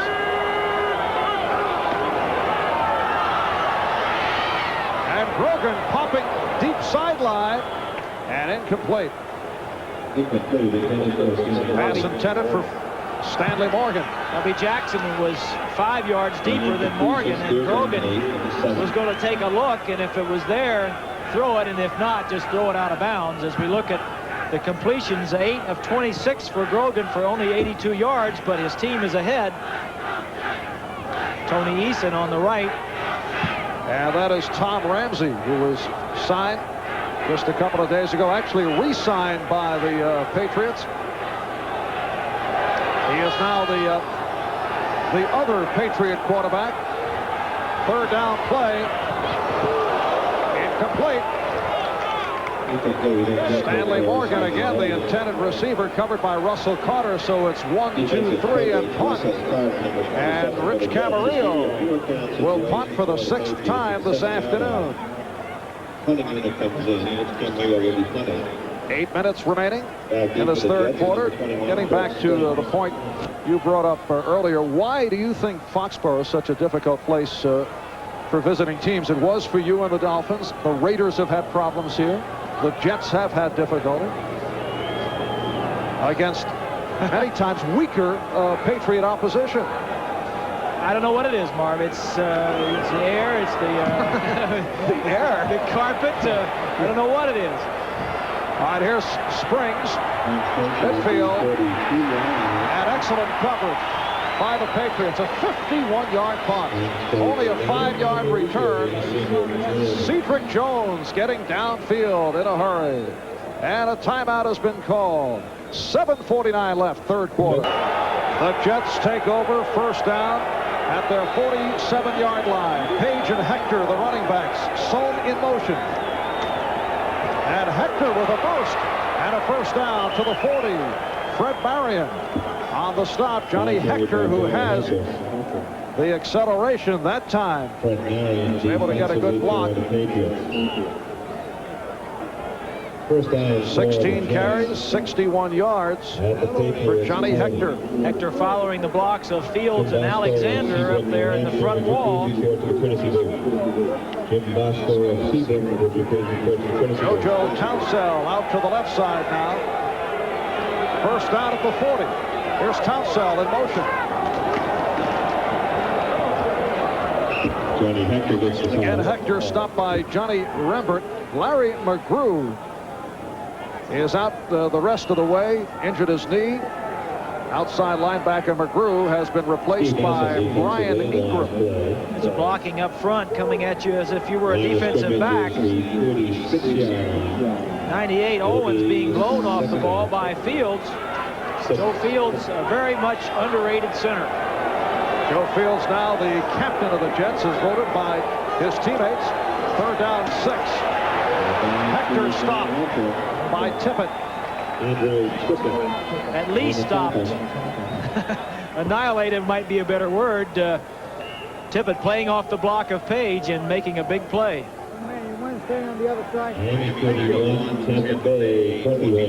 Mr. Tippett's hideaway. Andre Tippett in his 4th season out of Iowa, who has been contained in the sack department. Did come up with one earlier today. Correction, it is now 3rd down. 3rd down and 4 at the 34. And a solid hit by Ronnie Lippett on the intended receiver, Kurt Saul. There's Lippett, number 42. Sometimes overly aggressive, and a guy who has been picked on. He's been a target, although they have been throwing Claiborne's way today. They've thrown a few times to Claiborne, but Lippett is going to get more action, obviously, because Claiborne is the toughest defensive back in the backfield, and a lot of the quarterbacks will go away from Claiborne. All right, Pat Leahy will attempt from 52. He hit a career-high 53-yarder in the 2nd quarter. Looking to tie. And he does. Leahy from 53 and now from 52. The Jets in New England. Even at Jets and Patriots tied at 6. 5:48 remaining, 3rd quarter. Pat Leahy, who just hit from 52 yards away, kicking off. Stephen Starring with an adventure as it carries through, and they will bring it out. Touchback. The ball will be brought up. Bring it out to the 20. A look at the AFC in progress as we speak. Miami in front of Tampa Bay by 10, 31 to 21. Patriots and Jets, of course, tied here at 6 earlier today. Buffalo knocking off Indianapolis. So the Jets at the moment with a record of 5-1 need the victory. If Miami wins and the Jets lose, they are in a tie for the top of the AFC East. Dan Marino has thrown for 2. Miami leading Tampa Bay 31-21 in the 3rd quarter. 1st and 10 from the 20. Play action. And Grogan, let's see, it's whistled back. He was within the grasp. They will bring it back. First, he ducked away from Charles Jackson. And that will go down as a sack for the Jets. The Jets did some shifting around. Klecko jumped from one side to the other. And the rule is, as you see the play action fake with 73 Hannah, is grasp and control. Now, Jackson misses, but I think that's Gastineau that actually gets over there and gets the credit along with Marty Lyons. And now they're crediting Lyons, so the Jets with their 2nd sack of the day. Bud Carson, the defensive coordinator, calling the signals on the sideline. 2nd and 18. Back at the 13.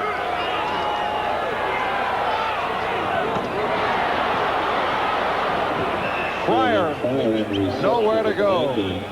Stopped at the 18. No, Bud Carson, looking back at the opening day shellacking by the Raiders, who knocked off the Jets 31-0, says it was all his fault. He said he had the wrong defensive schemes. He had guys in there who weren't ready, and they were tentative against the Raiders. Well, he changed, and he's the one in the center of your screen. He may have changed this 4-3 defense to a 3-4, and he thinks he may have done it, pushed it on him a little bit too quickly. But he's got to be happy the way they're playing it right now. Grogan looking at a 3rd and 11.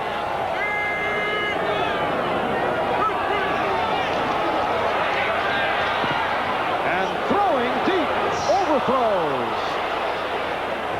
There's Stanley Morgan on a post pattern. Grogan doesn't have a lot of time to wait. As you saw, the linebackers were blitzing 6 men on the rush, and Grogan is holding it as long as he can, and he is avoiding the sack, but the pressure from the front 6 from the Jets is forcing him to throw the ball and throw incompletions, and that's why his poor percentage completions here today. And it's the 2nd straight quickie series offensively for the Patriots. That's Kirk Springs. Rich Camarillo will punt for the 7th time from his 5. And a short punt.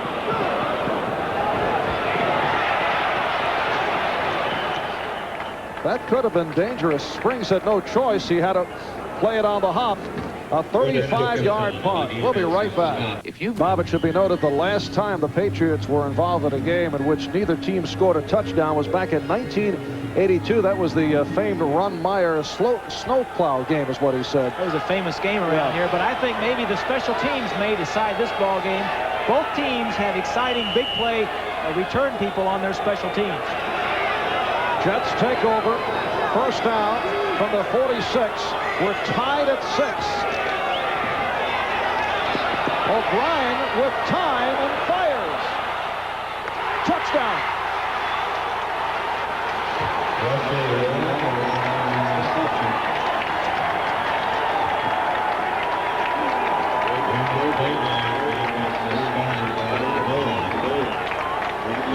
Now apparently they're placing it down inches away from the goal line.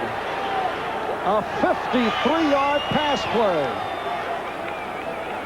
Wesley Walker, who has been going deep constantly, opening up the Jet offense, and now it is placed just inside the 1.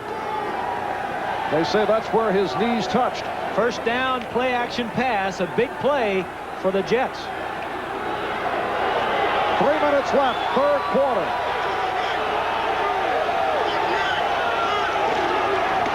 Tony Page. Raymond Claiborne stopping Page, who has been the touchdown specialist. His first carry of the day. Page with 7 TDs, 5 on the ground, 2 as a receiver. In fact, he injured his ankle this past Monday night when he went through gyrations, spiking the ball, and hurt himself after a TD. Look at the long completion to Wesley Walker. The official right there looks to be in the end zone or pretty close. And O'Brien throws for the end zone. Intended for the tight end, Billy Griggs, who has yet to catch a pass in the National Football League. And that play right there shows you a sign of the maturity for Ken O'Brien. Takes one quick look. You don't have a long time down there inside the 5-yard line. As we go back and look at this long pass to see if he was in the end zone, that's hard to tell. He slid in. His knees hit short. Whether the contact was made. All right, it is a 3rd and goal. Inside the 1.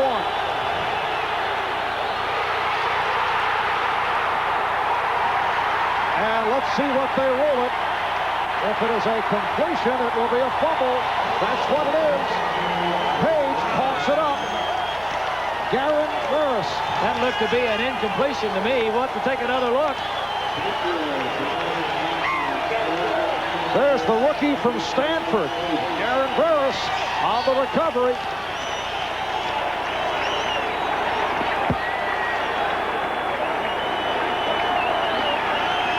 It's a fumble. Both feet have to be clearly on the ground.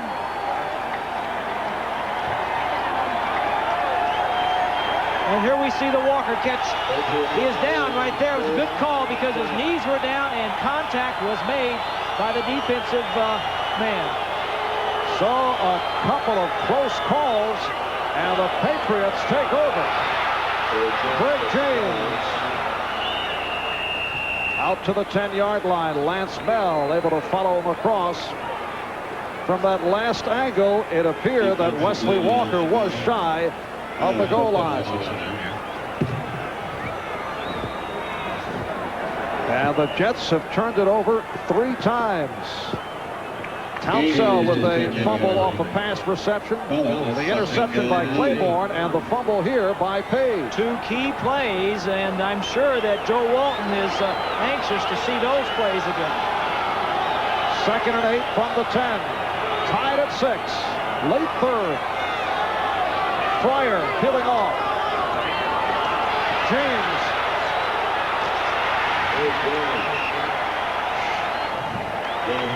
Mel and Miano combining on the stop, short of the first down.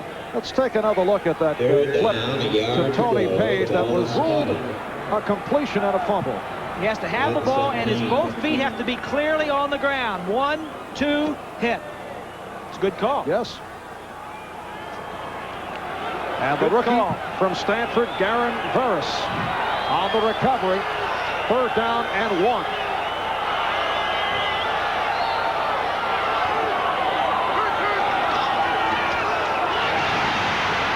And this crowd really into it now as Craig James picks up the 1st down. Mellon Clifton on the stop. The Jet defense getting into it also, grabbing for the football. The thing the Patriots offensively need to do here, Marv, is make a couple of 1st downs, if nothing else. They've come out in the 2nd half and punted the first 3 times they've had the football.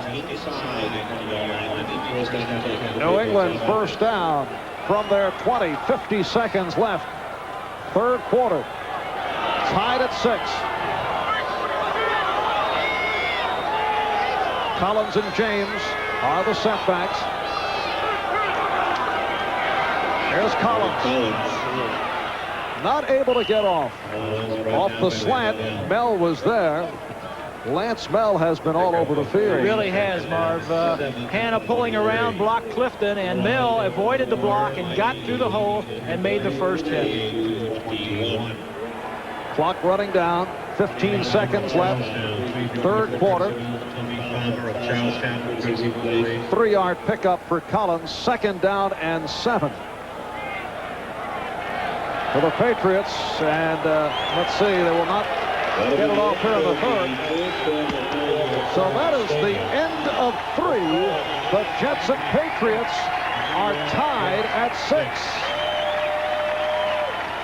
A couple of intriguing plays in this 3rd quarter. The long bomb from O'Brien to Walker, and his knees touch shy of the goal line. The ruling no touchdown. We'll be back after these words from your under the lights in Foxborough. Start of the 4th quarter. The Patriots 2nd and 7 from their 23. Jets and Patriots tied at 6. Craig James broke tackles. Beautiful move by James, getting across the 40-yard line. Mel and Jackson able to bring him down. This game is turning into the Lance Mel defensive show. James with an outstanding run. As you'll see, Mel playing off of his blocker, misses him, gets stiff-armed in the face mask, and gets up and makes the play. Tries to make the fumble. A good play when you're coming up from behind to try and force the fumble. 18-yard run by James, becoming a factor in the 2nd half. 69 yards, 16 carries for James. 1st down at the 41. James again on a sweep. Across the 45, Clifton and Miano getting him out of bounds. As we look at the stats through 3 quarters, the Jets with the 3 turnovers being the key so far in this ball game. We were talking earlier about the Patriots offense, the 2 halfback situation with Collins and James. James has taken over as being the dominant runner, and Collins that time threw a great block on Gilboa to spring him to the outside. 2nd down and 4. Patriots from their 47. Here's Collins for the 1st down, and this New England offensive line getting off the ball very impressively. I'm sure that Steve Grogan now, the more he's in the ball game, and he's played a half last week and then 3 quarters this week, is getting into the flow the way he used to call the plays. He likes a strong running game, and then don't be surprised right here if he would go to a play action pass over the middle. Osi Tatupu has come in now, replacing Craig James. Tatupu and Collins are the setbacks. 1st down at the Jet 46. 2 minutes in. 4th quarter. That's Fryer in motion. Here's Tatupu. He's to the Jet 41. Clifton there to make the stop. 1st carry for Mosi Tatupu. Denver now leads Seattle 10-7. In the 3rd quarter, Dave Craig to Steve Largent on a 9-yard score. And Dan Marino has thrown his 3rd touchdown of the day. So Miami over Tampa Bay, 38-21, their late 3rd. Jets in New England tied at 6. Couple of field goals by Leahy from 53 and from 52. And Franklin for the Patriots from 19 and from 44. Second down. Second and 4. And the first down picked up by Craig James. Clifton and Jackson on the stop, but the Patriots now have the crowd with them. The Jets, as we mentioned earlier, beat the Dolphins last Monday night because they dominated the offensive and defensive lines. Right now, the Patriot offensive line is dominating the Jet defensive line and doing it very well. As we look at Raymond Berry, has to be very pleased with the way that Grogan is running this offense at this point. First down at the Jet 35.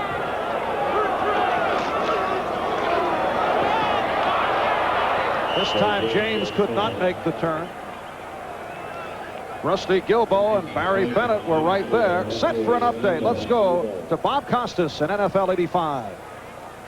All right, Marv, at Denver, the Seahawks are finally on the board. From the 9-yard line, they line up Steve Largent in the backfield, and he slips out, takes the pass from Dave Craig, makes a neat little move, faking left and going right. He's in for the touch. It's 10-7 Broncos now.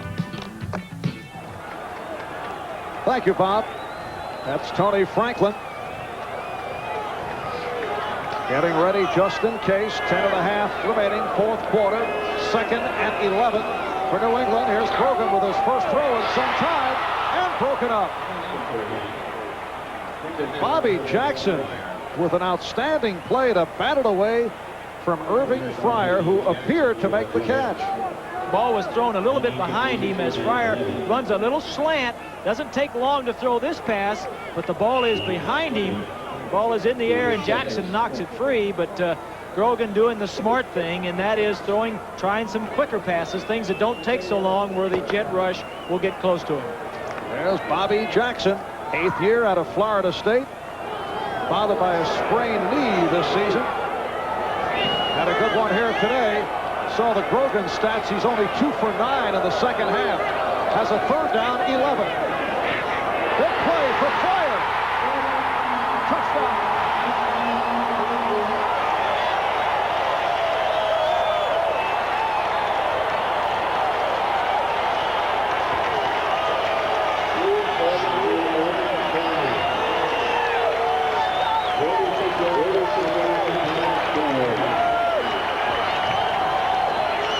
Jets got caught. A 36-yard touchdown pass play.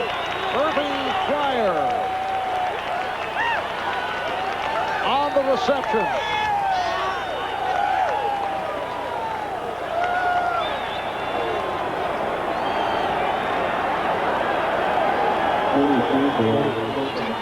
And here is Tony Franklin looking to add to that New England lead with 10:22 remaining in this fourth quarter. High snap.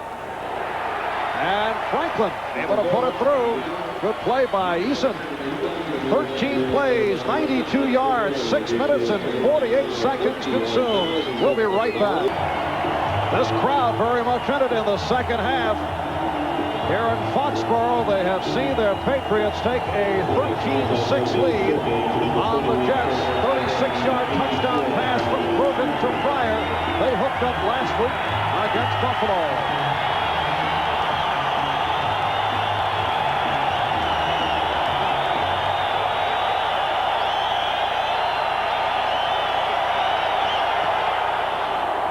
The kickoff from Franklin. Here's Springs.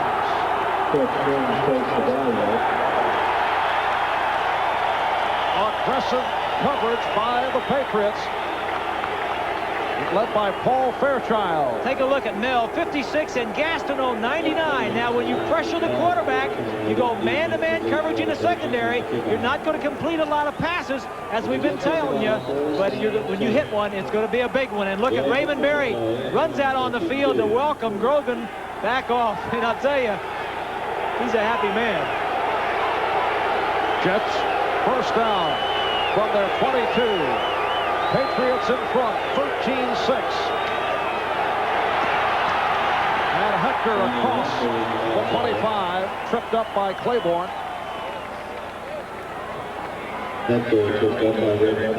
Johnny Hector replacing Freeman McNeil. Freeman has been sidelined to this point, coming off the big one against Miami. I think he's on Monday night. He might be getting ready, yes. Freeman bothered by back spasms, coming off the battering at the hands of the Dolphins. Second down and 5. That's Tonsell in motion. Hector close to the first down. Hector has run for 71 yards, has not had a bad day, but not Freeman McNeil type figures. Freeman has had a couple of extraordinary days. I think what Freeman can do that maybe Hector can, and this is not to take anything away from Hector, is that he can set up the offensive line a little bit better. If there is a little gap there, maybe McNeil can run, fake like he's going outside, and then cut back inside to help the offensive lineman's blocks. He's just a little bit quicker and has that instinct. It is a Jet first down. Jets at their 32.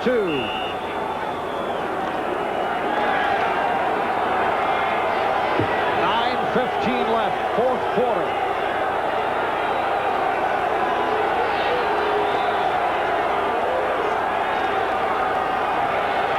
Hector to the 35. Sims on the stop. So a 3-yard advance. Sims and the strong safety, Roland James, able to combine.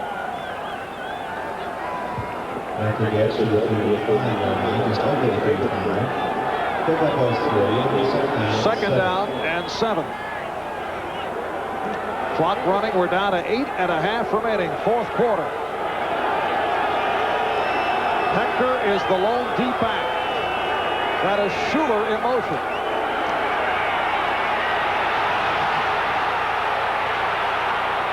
O'Brien getting it away. Intended for Schuler with Steve Nelson covering. Nelson, number 57. It's good coverage in the secondary as the Jets have been going with 2 tight ends and 2 wide receivers, 1 setback. And thinking about why it's so tough to win here, I just think the Patriots, Marv, play much better at home than they do on the road. They always seem to play well, and Steve Nelson, the defensive captain, was all over Schuler in coverage, did not play.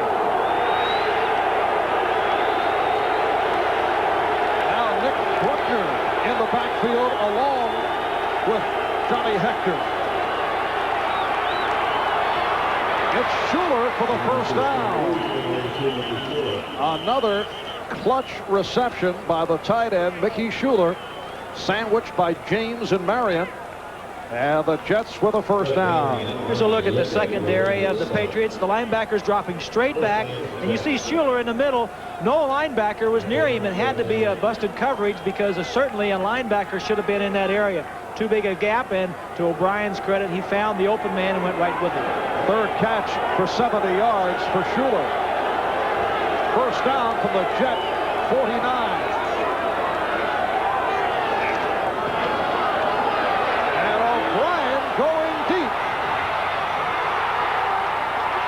Wesley Walker again on a long gator, beating Ronnie Levin. And Walker will have the ball spotted. Is it at the 1 again? No, let's see, they put it at the 2 now.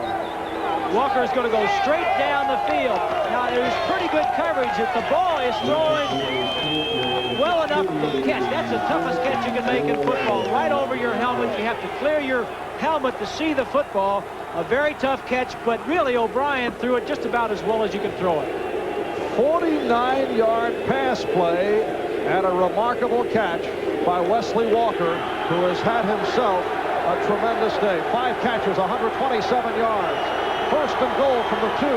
The Jets did not score in this situation last time they were there. Let's see the Jets indicating yes, it is a touchdown for Tony Page. So this time Page able to get in. It was Page on the pass in the third quarter who was jarred and fumbled, giving the ball back to the Patriots.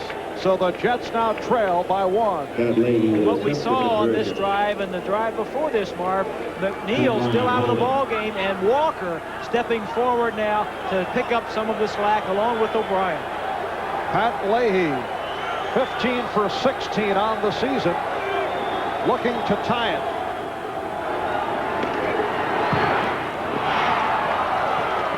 The Jets and the Patriots are back even at 13. Tony Page, who just scored his 8th touchdown of the season. It's been a combination of Ken O'Brien and Wesley Walker. They did it for 53 yards and now for 49, and this toss led to the touchdown by Tony Page. Wesley Walker with his second long completion of the day. You see he was between Lippin and Marion, and a well-thrown ball puts the Jets back in the ballgame. Wesley Walker, in another injury-plagued season, has come back very big here today.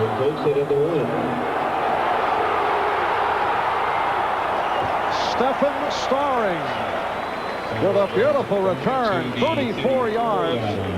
Kerry Glenn on the tackle. 6.5 remaining, fourth quarter, tied at 13. First down, Patriots from the 35. Greg James. Stopped by Charles Jackson.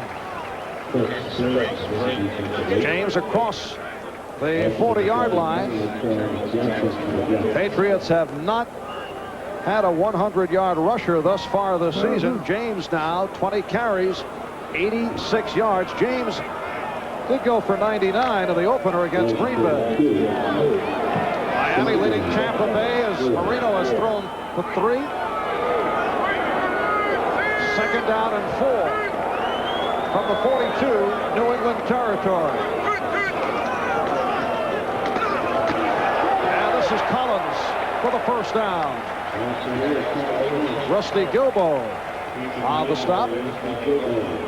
I'm sure what's in Steve Grogan's mind right here is that we're going to run the ball a little bit, make some first downs, 5 minutes and 38 seconds on the scoreboard, and take some time off there, get down, and if we don't get a touchdown, kick a field goal with a minute or less left in the ball game. I'm sure that's their conservative plan at this point.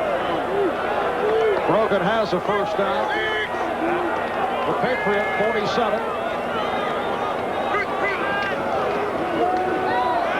And Grogan able to get it away, has a man open.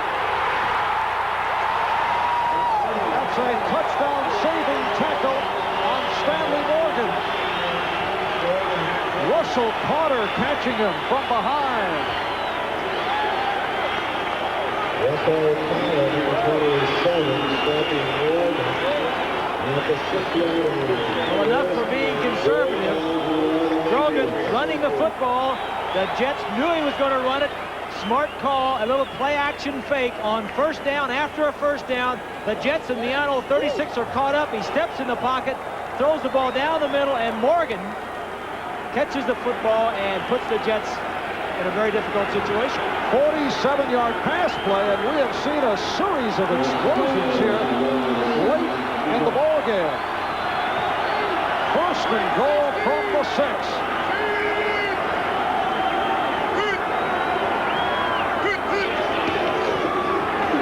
James gets inside the 5. Clifton and Jackson able to combine. Stanley Morgan with his 3rd catch of the day. So Morgan, who has succeeded in the pass on the long bomb against the Jets. And today, here in this 3rd and 4th quarter, it's been combinations of Wesley Walker and Stanley Morgan who have opened things up.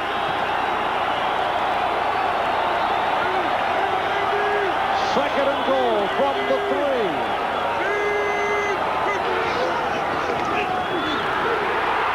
The keeper, and he does it on the bootleg.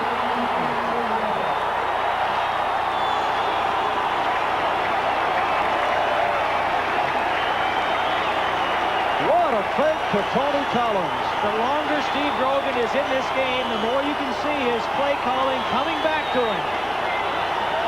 Last week he wasn't ready to play, Marv. he really didn't think he was going to play. He hadn't played in 18 straight games. As you see the fake, not a jet near him. But when you know you're not going to play and you don't expect to play, you don't prepare. And he did not prepare for a lot of those games and was not prepared last week. Now it's coming back to him. They're in the action. And the Patriots now lead at 19-13. Here is Franklin. Flags thrown. The kick was put through the uprights.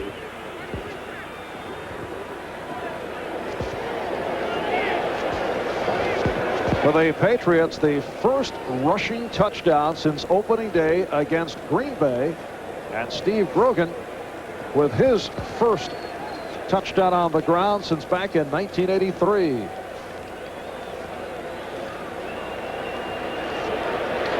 All kinds of movement, both sides. I think we're going to have a little illegal movement in the offensive line, illegal procedure.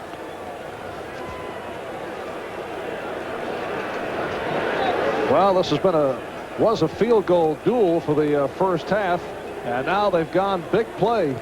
Both clubs succeeding. I think both clubs, as we look at Bud Carson being stung by the big play twice in the fourth quarter, as we said, the Jet defense very aggressive, but if you can get the time to throw, sometimes you can hit the big play. But both teams coming out and I think opening up a little bit more in the fourth quarter and hitting some of those big plays. Fred Silva and his staff. Offense, illegal motion, 5-yard penalty.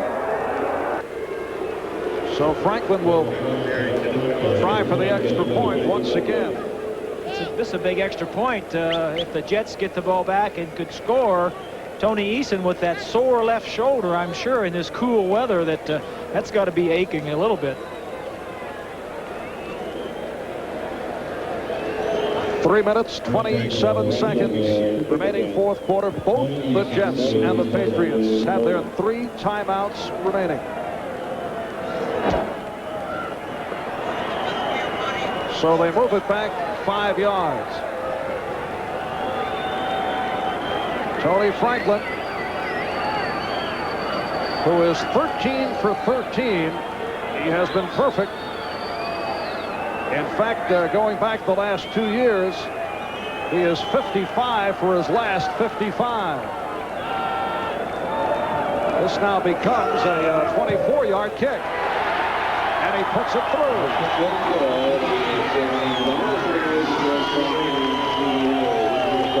The Patriots now lead the Jets 20.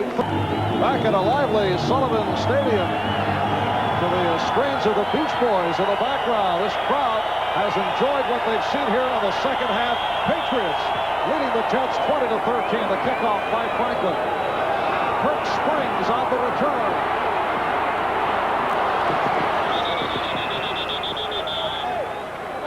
And he's bounced out at the 24-yard line. A penalty flag thrown. 15-yard return by Springs.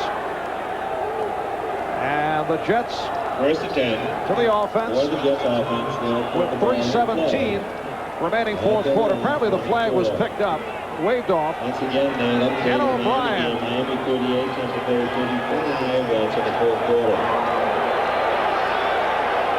First and 10 from his 24. That's Walker in motion.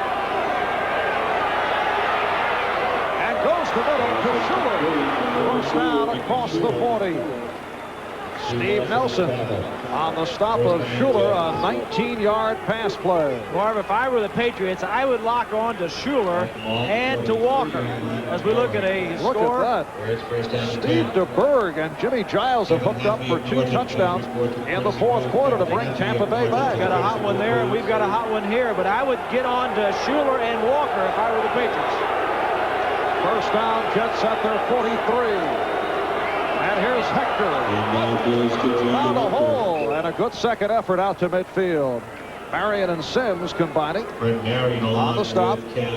Fourth quarter, Denver holding on against Seattle. They lead at 10-7. The Jets will go up against Seattle at Giant Stadium next Sunday. Jets have never beaten Seattle, have they? think even in the years where the Seahawks were struggling and the Jets were on top of the AFC East. 3rd down 3. Page and Hector in the backfield. And O'Brien in trouble. That will be called a sack. They try to grab the ball out of his hand. Dennis Owens, the nose tackle. Andre Tippett, the outside linebacker, able to combine. A timeout is called.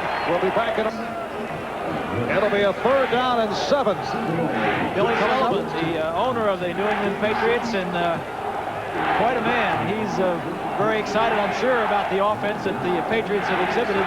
But you know, Marv, the Jets are in an area where they may go for it on 4th down. They're on about their own 45-yard line. It's 3rd and 7. 2 minutes left, and they have all their timeouts. So I'm sure in this discussion on the sideline, there was some mention about whether or not we're going to go for it on 4th down. That last Patriot sack credited to Andre Tippett. So his second of the day. He's come back strong here against the Jets. He had 3 sacks in the opener against the Packers. Had not had a sack since then.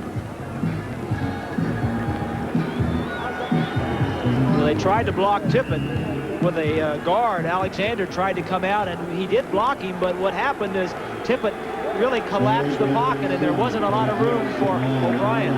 If this game concludes on time, we will switch to the conclusion of Seattle and Denver. 3rd and 7. And they're all over O'Brien, who fumbled. Patriots feel they have it. They stripped O'Brien. And the Patriots have recovered. Look to be Steve Nelson. There's Nelson, number 57, as they unravel. Let's see. I think they're giving it to the Jets. Apparently, yes, it was whistled. It's called a sack, and the play was stopped on the whistle. Patriots off the field to celebrate as they come on back. That's Tippett, 56, beating his man and causing the fumble. Tippett has recovered 3 fumbles this year already, has 2 sacks, and caused another fumble here. They're going for it on 4th. So it comes down to this for the Jets. A minute and a half left. 4th quarter. 4th down and 10. Got it. And it is a 1st down. Walker then takes a pop. He was looking around expecting some company. Well, he didn't know that he hasn't been in there in a while. He forgot he could get up and run, but the defender didn't want to make sure he was down. Took a shot from Ronnie Lippett. Now he runs Claiborne off deep. Now he is wide open. The thing that makes this play is the pass protection. O'Brien didn't have it the last time. This time the offensive line came up and made the time, but tough hit. We'll be right back. Let's go back to that key 4th down conversion. O'Brien with lots of time stays in the pocket and makes sure of the 1st down. Walker on the completion. Townsell to the right. Sohn left. Minute 11 remaining 4th quarter. And O'Brien throws the middle. Through the hands of Sohn. Threw it behind him. Down to a minute 5. Jets have 2 timeouts left. Patriots have all 3. Top of your screen, you might have, no, you probably won't see it. Here he comes right in the middle. Now you see he has to throw it a little bit left to get it away from Nelson. That's why the ball was thrown behind him. The only other opportunity was to throw it over him, which would have allowed more defensive backs time to get close. 2nd and 10. He has the time and overthrows Sohn. Claiborne on the coverage. I'd like to thank our producer, Glenn Adamo, and our director, Andy Rosenberg. As you look at the stats on Ken O'Brien, Steve Grogan's statistics not pretty, but did the job, particularly down the stretch, the long bombs to Stanley Morgan, and then Grogan able to cap it off with the 3-yard bootleg for the go-ahead. Down to a minute 1. 4th quarter. Patriots lead 20-13. 3rd down play. O'Brien stepping up and high. He was walloped, and let's see what they call it. Is it incomplete? Andre Tippett has been all over. 3 sacks. Patriots have 4 in all. They can't block Tippett. 56. That time the Patriots changed up, went to a man-to-man coverage. Everybody is covered, and Tippett finally gets rid of his man, gets in there in time. The arm was coming forward. Incomplete pass. Tippett will come from the right side of your screen. Hector tries to help and does. Powell, he beats Powell. Hector doesn't stay with him long enough. Tippett keeps coming. Again for the Jets, it's come down to a 4th down play. And O'Brien has nowhere to go. This time it's Garen Ferris. The rookie from Stanford has come up with another big play.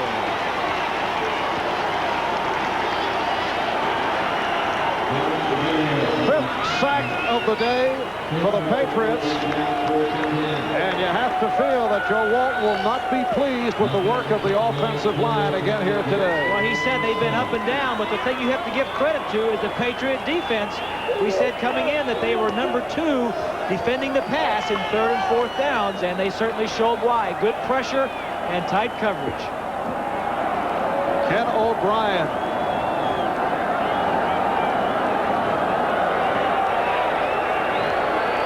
Hammered on that last series. 47 seconds remaining 4th quarter. Patriots will just run it out. These are the formations you like to have as a quarterback. You like to get in this formation and take a knee. Aggressive defensive play by the Patriots. Steve Grogan in his first start since early last season. And the Patriots, although Grogan did not have the impressive statistics, were able to turn it on with the long bombs to Stanley Morgan down the stretch and able to recapture the lead, and right here have a 20-13 edge with 44 seconds remaining, and a timeout has been called. Well, you can see Grogan getting more confident as the game went on of his running plays and of his play action and of his pass drops.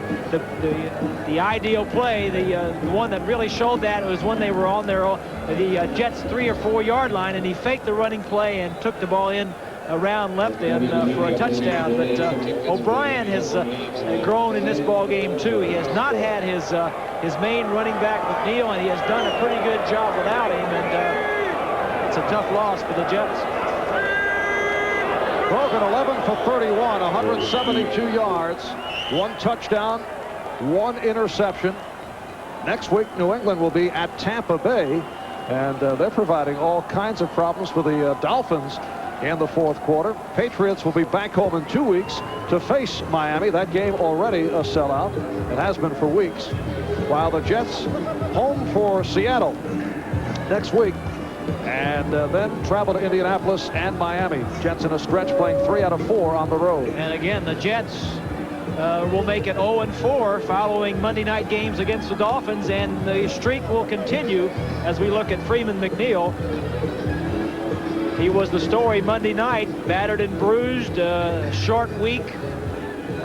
Joe Walton decided to keep him out, and he will obviously be back there next Sunday against Seattle. But there again, we talked about the jinx, the Jets coming in here having played very poorly here in the past.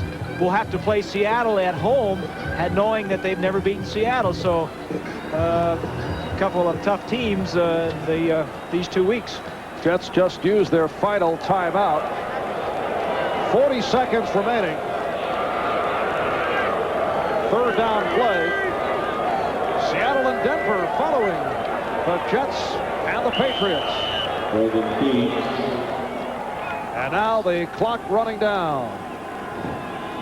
So the Patriots will go over 500 with a record of 4-3, and the Jets, who had won 5 in a row, will now see the record drop to 5-2. Clock running down. We are down to 10 seconds remaining. Denver leading Seattle in the 4th. And we will be going to the Seahawks and the Broncos in just a moment. Crowd counting it out. And that, let's see, well, the clock stopped with 3 seconds left.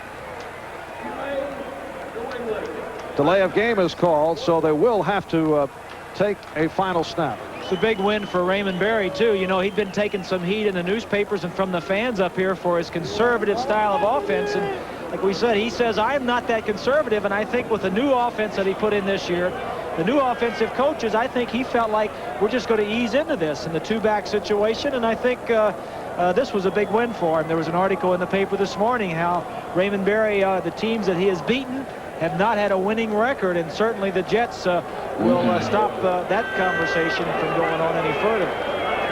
And notice the back pedal, because the Patriots wanted to make sure that they took 3 seconds, or else the Jets would have had a shot at getting the ball for a final desperation play. But that is it.